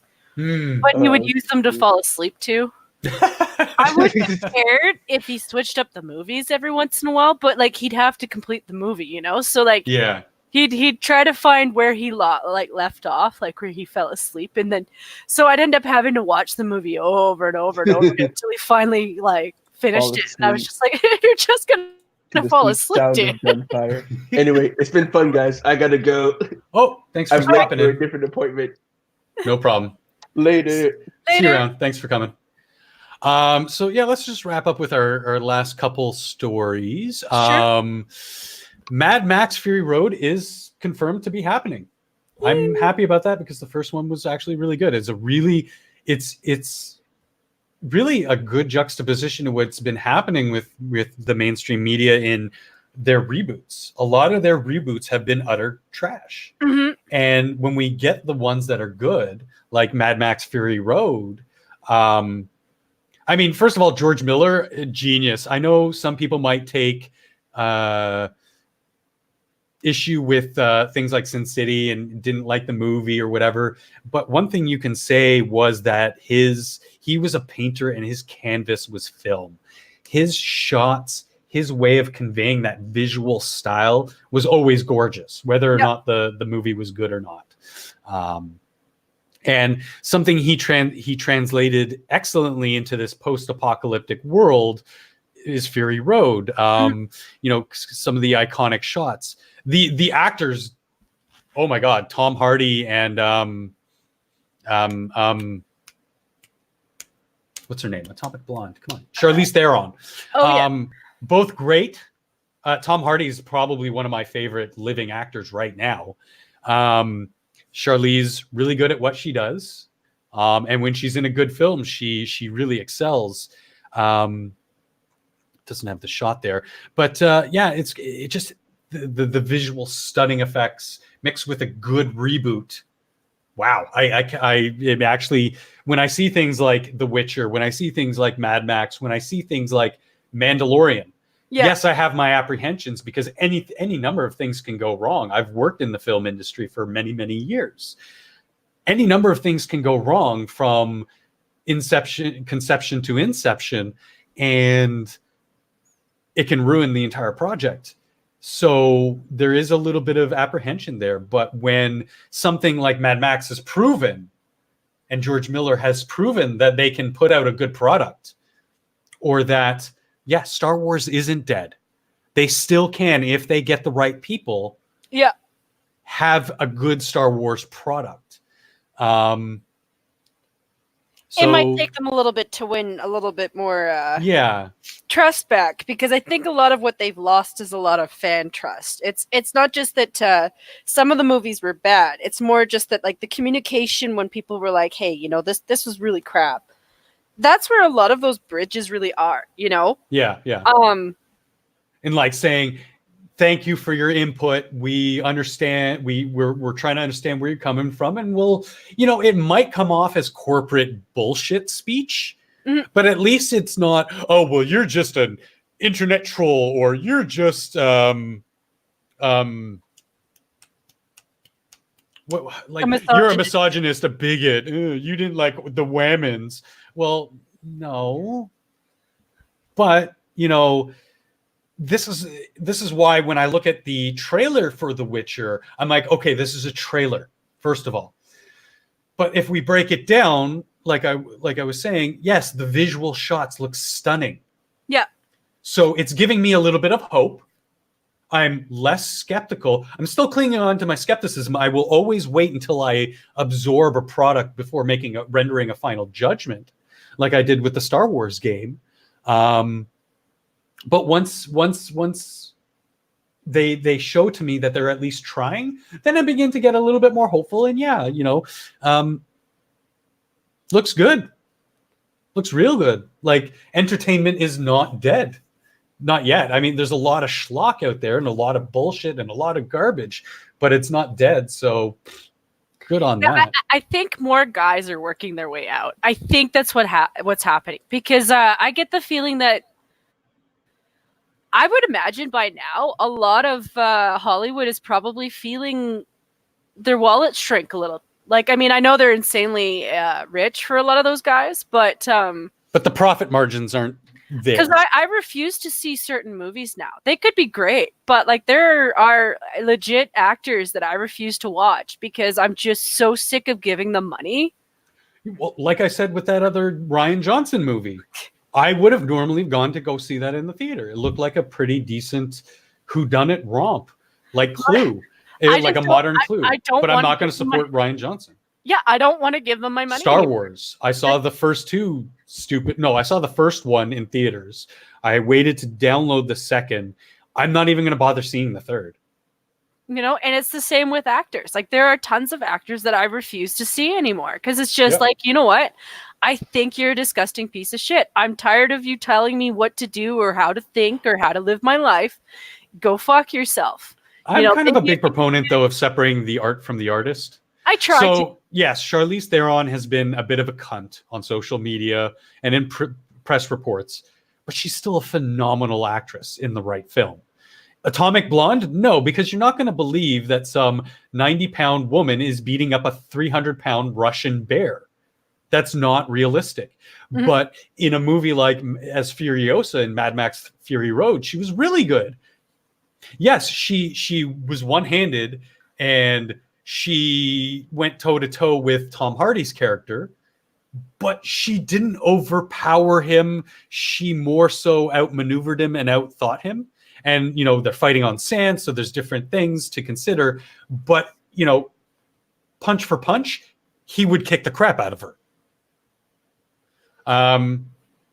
You kind of really got to wonder when you're looking at this Baby Yoda picture, because he's more intelligent than he appears. Like he's an older person than he appears, but he's so adorable. That's why I prefer the actual name of his character, the child, because he's a child. He's not a baby, and he's not Yoda. It's just something people have attached to him that I'm just kind of like, okay, I know what you're talking about, but that's not his name, and that's not really his title. But anyway, so there. I mean, I've heard of quite a few people of note online talking about the Baby Yoda and the marketing behind the toys. And conspiratorially, I will say that no, I don't think that they were developing this character with the toy in mind.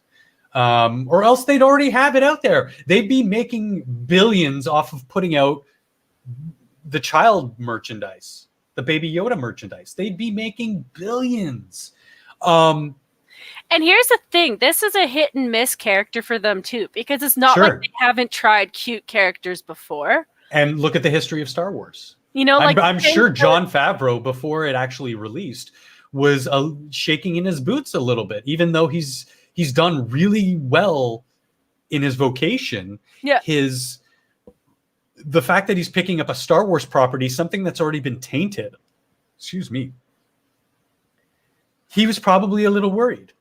I mean, you look at the last movie, and the last movie was all about those penguins, the stupid little penguins that I was just like, that's gross.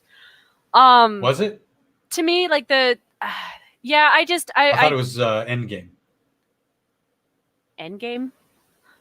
I don't know. It could have been. I don't Or was know. that? Oh, The last one, I thought think it, I'm getting my directors. I thought it was The Last Jedi because they had the little penguins and the Oh, the last Star Wars movie. I thought you were talking about the last Jon Favreau movie. Right. No. Okay.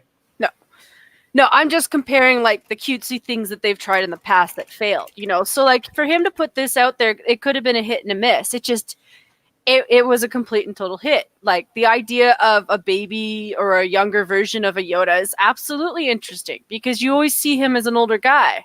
Mm-hmm. Like what would one of his species be like as a young, and the fact that there's so few of them in the first place makes him such an interesting character. And the fact that he's an adult in the body of a cute little child makes him very interesting because that's a manipulation right there. Like, I mean, I'm not saying he would do that. Like I don't know the character, you've watched the show, but it's very easy for a cute character to get away with stuff. Yeah, I mean, he does in sort of more, adding to the levity of the stories that are going on. I'm gonna like once it's made its course and the season is completed, I will do a separate stream to just sort of break it all down. I'll probably do it with Eluin because I watch it with her. She's also huge into Star Wars. One of the reasons, many reasons I love this woman. Is that she loves Star Wars, and we talk about it. We're like right after. She likes to talk during, and I'm just like, stop. I just want to watch, absorb, then we can talk about it. But we have quick discussions about it, and she gets cute with it with me when the baby Yoda does these things. But again, to compare him, her, I don't want to assume it's gender. But the child, compare that to someone like Rey, and there's been comparisons on social media that, oh, well, Rey's a Mary Sue, then Baby Yoda is. Well, no, he's not, because he's got vulnerabilities. First of all, he's a child. He's very small.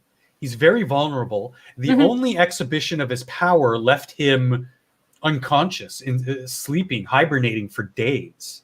Whereas Rey was just like, oh, well, I'm just going to fight a trained Jedi with my lightsaber and hold my own, and I'm just going to use Jedi mind tricks without knowing any of this stuff. And again, compare that to the Luke, who spent how much time trying to learn this shit. See, this is why I think these people just don't really understand characters. It's like even with they don't understand the characters. They don't understand media. They don't understand good writing. They don't understand Star Wars. They don't understand anything. That's not what I mean. Like, I mean characteristics. I mean like things about a character that would allow them room to be able to do certain things. Like I said, with him being cute and young, but also having like the years behind him, like this is an opening where he can be more clever. Like he's got his limitations, like you said. Like he's too young to really work his powers properly and not be affected by it. He's too vulnerable to really protect himself against like major players that could hurt him. But he's still able to be clever. And this thing with you know what I think it is? I think they don't understand that being clever is actually a really big strength. Yeah. And that's what Jedi are actually about. Like, I think they're just like, oh, well, with magical powers, this girl can be just magical and powerful right away. It's like Genie granted a wish, and this girl is now Superman. Like, that's why they don't understand characters. Like, that's what I mean. Like when I mean, if being on the Jon Favreau kick right now, Iron Man. Yeah. In the first Iron Man, you saw there's vulnerability. Yes, he made this really super cool suit. There was a vulnerability, his own vulnerability, the fact that he is a man in a can, and he worked through that. That was his the major antagonist was himself. In the second one, it was again somebody else created something bigger and badder, and he had to overcome that. It was more of like a day in the life. In the third one, again, it went back to him being a human being. And yes, now at this point, he's becoming this all-powerful maker of these suits and these machines, and he's got all these powers and all this power and strength at his disposal. But he's once again a man in a can and almost dying, carrying a nuke into a wormhole into space, fighting off an intergalactic army, caused him PTSD. And that again, showing that Tony Stark's biggest vulnerability is himself, is the fact that he is only human. That is good character development, great character strength. It shows you what's going on. Oh, Cryptic just messaged me. Cryptic, you're like 3 hours too late. So, I mean, you can see that this guy knows how to develop these characters. These all who, in their, no pun intended, end game are all powerful characters, but can still write them to have some sort of grounding, to be realistic, even though the powers are completely unrealistic.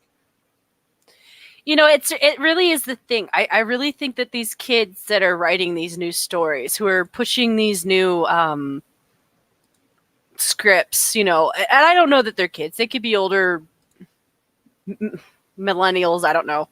Mm-hmm. But I honestly think that they don't understand that, this whole magical superpower thing, like nobody in the comic realm of anywhere, whether it be Star Wars or Marvel, nobody just suddenly has their powers and they just all of a sudden know how to use them. Like every single character out there has a struggle. They have a terms to come with when they come into these abilities or whatever. Like they're never just like, oh, all of a sudden I'm God, And I think they don't understand that level of development. Like it's almost like nobody's ever taught them that growing up. Mm-hmm, mm-hmm. No, totally. But yeah, excuse me. A little lull there. My vocal cords got a little stagnant. So basically, this specific toy, you can pre-order them. They're not going to be delivered until mid 2020, I believe. Yeah, they'll become available May, April. $24.99 American. US dollars for an 11-inch Baby Yoda toy by Mattel. Which tells you that they weren't prepared for it. Oh, yeah. The Walmart link crashed. Comicbook.com was reporting on all this stuff. I'm not going to give them any of my clicks. You can kind of see it here in the picture. It's got a vinyl head, but it's a plush toy. It looks kind of creepy. I mean, Elf on a Shelf, Yoda style? I guess it's okay. It's okay. I wouldn't pay for that. No, I wouldn't either. But I wouldn't mind something a little bit more artistically involved that looks like the actual puppet from the show. More of like a centerpiece, more of like a, oh God. Yeah, if you're not going to outright make it a stuffy or something, then yeah, that's what I would agree. Whoa, sorry about that. That was an amazingly massive sneeze. Hold on. Bless you. Gesundheit.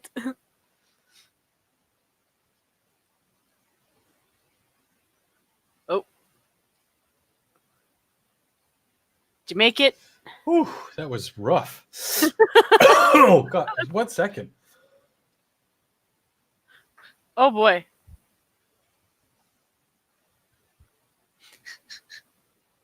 Duh.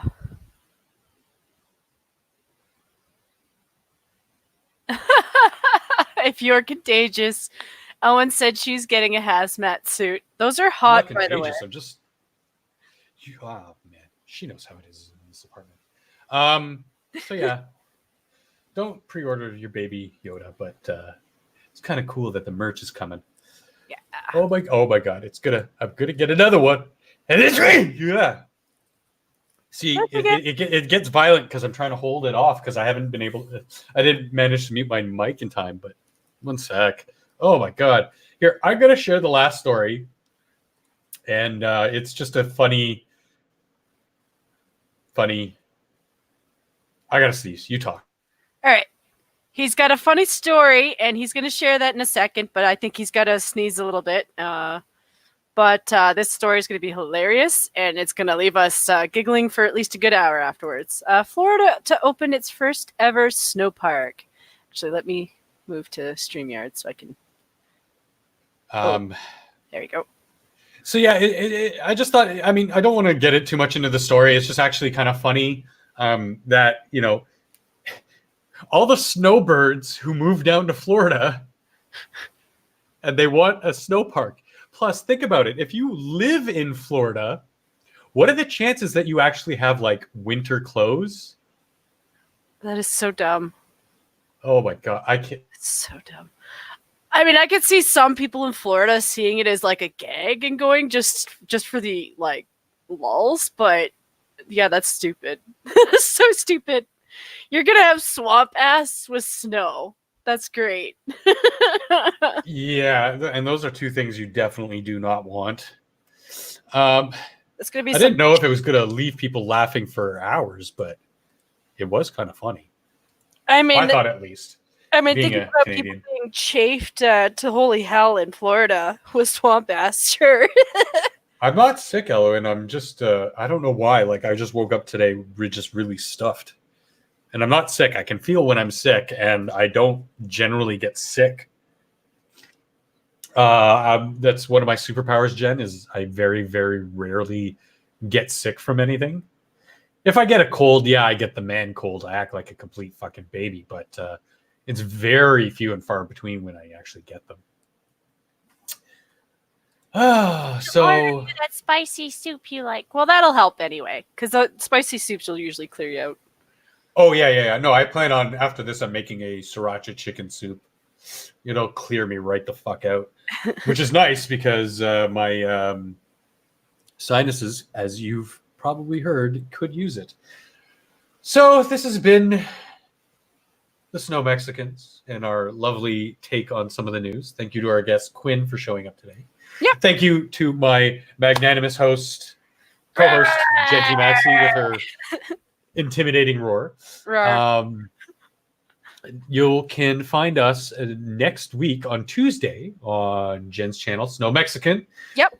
At 5 p.m. Eastern, 10 p.m. GMT. Anything you want? Anything going on between then and there? I really don't know because I've been off and on trying to play Raft with random. If not Raft, then Stardew. So I am off and on playing Elwyn. At any time that you want to play, just let me know because I could start it up. She's at her parents' right now for the weekend, but yeah, she'll probably take you up in the future. And I was actually going to ask you. Might as well just do that now. Happy birthday, Elwyn! I mean, it's tomorrow. It's tomorrow, but yeah, cool. Conan, if we wanted to try to maybe get some of that going. I wouldn't. I mean, I've got the game, so I mean, it's not like I can't do it. There's at least elements of funny in there. Like, there's definitely elements of like I could see this being funny. Yeah. But yeah, it doesn't have to be like a super serious thing. Like we're gonna stream every day. But if we're both like kind of just sitting around bored, going, I feel like streaming a little bit of video games. Sure, absolutely. Yeah, and we can even find out what rando or what other rando. Sorry. I like that. Well, people have been calling me Mando because I've been using the Mandalorian's icon for certain things. So people started referring to me as Mando, and that's actually how they refer to him in the show, the main character. He's just called Mando because he doesn't really have a name. He's just a Mandalorian.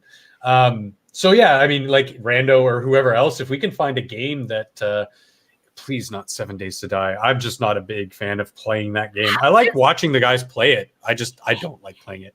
But if there's something that we can just casually play here and there and stream and have maybe some laughs over it, I'd love that. Yeah, absolutely. Yeah, absolutely. I just, it's a matter of finding out which games we all have. Cause like, that's where I fall flat. But yeah, I don't know if he has Conan, but like, it is season of cheap games. So like maybe we can figure something out, I'm sure. Yeah. So, and Conan's not bad. Like I said, it's a little bit derpy for some of the glitches, but like it's still funny. At least when you have animals following you, it's hilarious. Yeah. But yeah, definitely we can look into that for the future. So Tuesday, I'm gonna keep doing what I'm doing. But Tuesdays are always crazy, so I got to figure out if it's one of those things where I wish Bloodwing would just contact me a little bit sooner if he wants me to jump on. Like, I don't care if he wants me to jump on. I'm happy to join him. It's just like I have to really relax my voice, or at least make sure I've got a couple of drinks when I do it. Because like between mine, and then the Wexit one afterwards, which thank God I don't say anything if I don't have. Yeah. I get burnt out by the end of the day, and it's just like, ooh, I can see why, Monkey just does it on pure. I do have I mean, there is a part of me that wants to go on more streams, and that's kind of why I'm doing this, is to just sort of get into the swing of not only just being on a stream, but how I talk and how I talk about things, just sort of like sort of a practice. Whereas, like I still treat this just as seriously as I would any other sort of hobby of mine. But yeah, I wouldn't mind going on more other people's streams just to get and have more guests on. I mean, we do get quite a few less viewers on my stream on Saturday because I don't have as many subs, and I don't know. Saturday just seems like a bad day. It's slow. It's really slow. It's one of those things where, like, if you get lucky and maybe Scribe hosts a stream in the morning or something, like, because he'll pitch out for me, like he does, and I last time I think he did for you, because did he? because cool. You had your stream after he had done his, and I just mentioned it. I was just like, hey, just so you guys know, like, we're going to be hosting our Canadian stream after Scribe. So, like, if you want to jump He over. is one person I would love the chance to talk metaphorically face to face, because I know, like I talked about earlier in the stream, a lot of it is lost when one person's talking, one person's in chat or leaving comments on videos. I'd love to sit down and shoot the shit with him sometime. Yeah. He's actually pretty decent, hint. And I'll try and see if I can get him on. But like he's busy. I know he's got a very busy job, and he's got a very busy schedule with what he does. Yeah. But yeah, like if someday he had some time or whatever, that'd be, it doesn't have to be tomorrow, it doesn't have to be a year from now, but at some point it would be kind of cool. So yeah, anyway, I'm gonna cut the stream because we're almost at the 3.5 hour mark. Well, that's really good because I have to pee too. Don't know from about Jen you. And myself, good night and Godspeed. And don't Snow Mexicans, party time, excellent. Woo! Bye, everybody.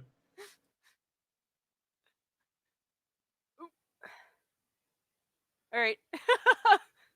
I think, he shut the whole thing down. That's hilarious.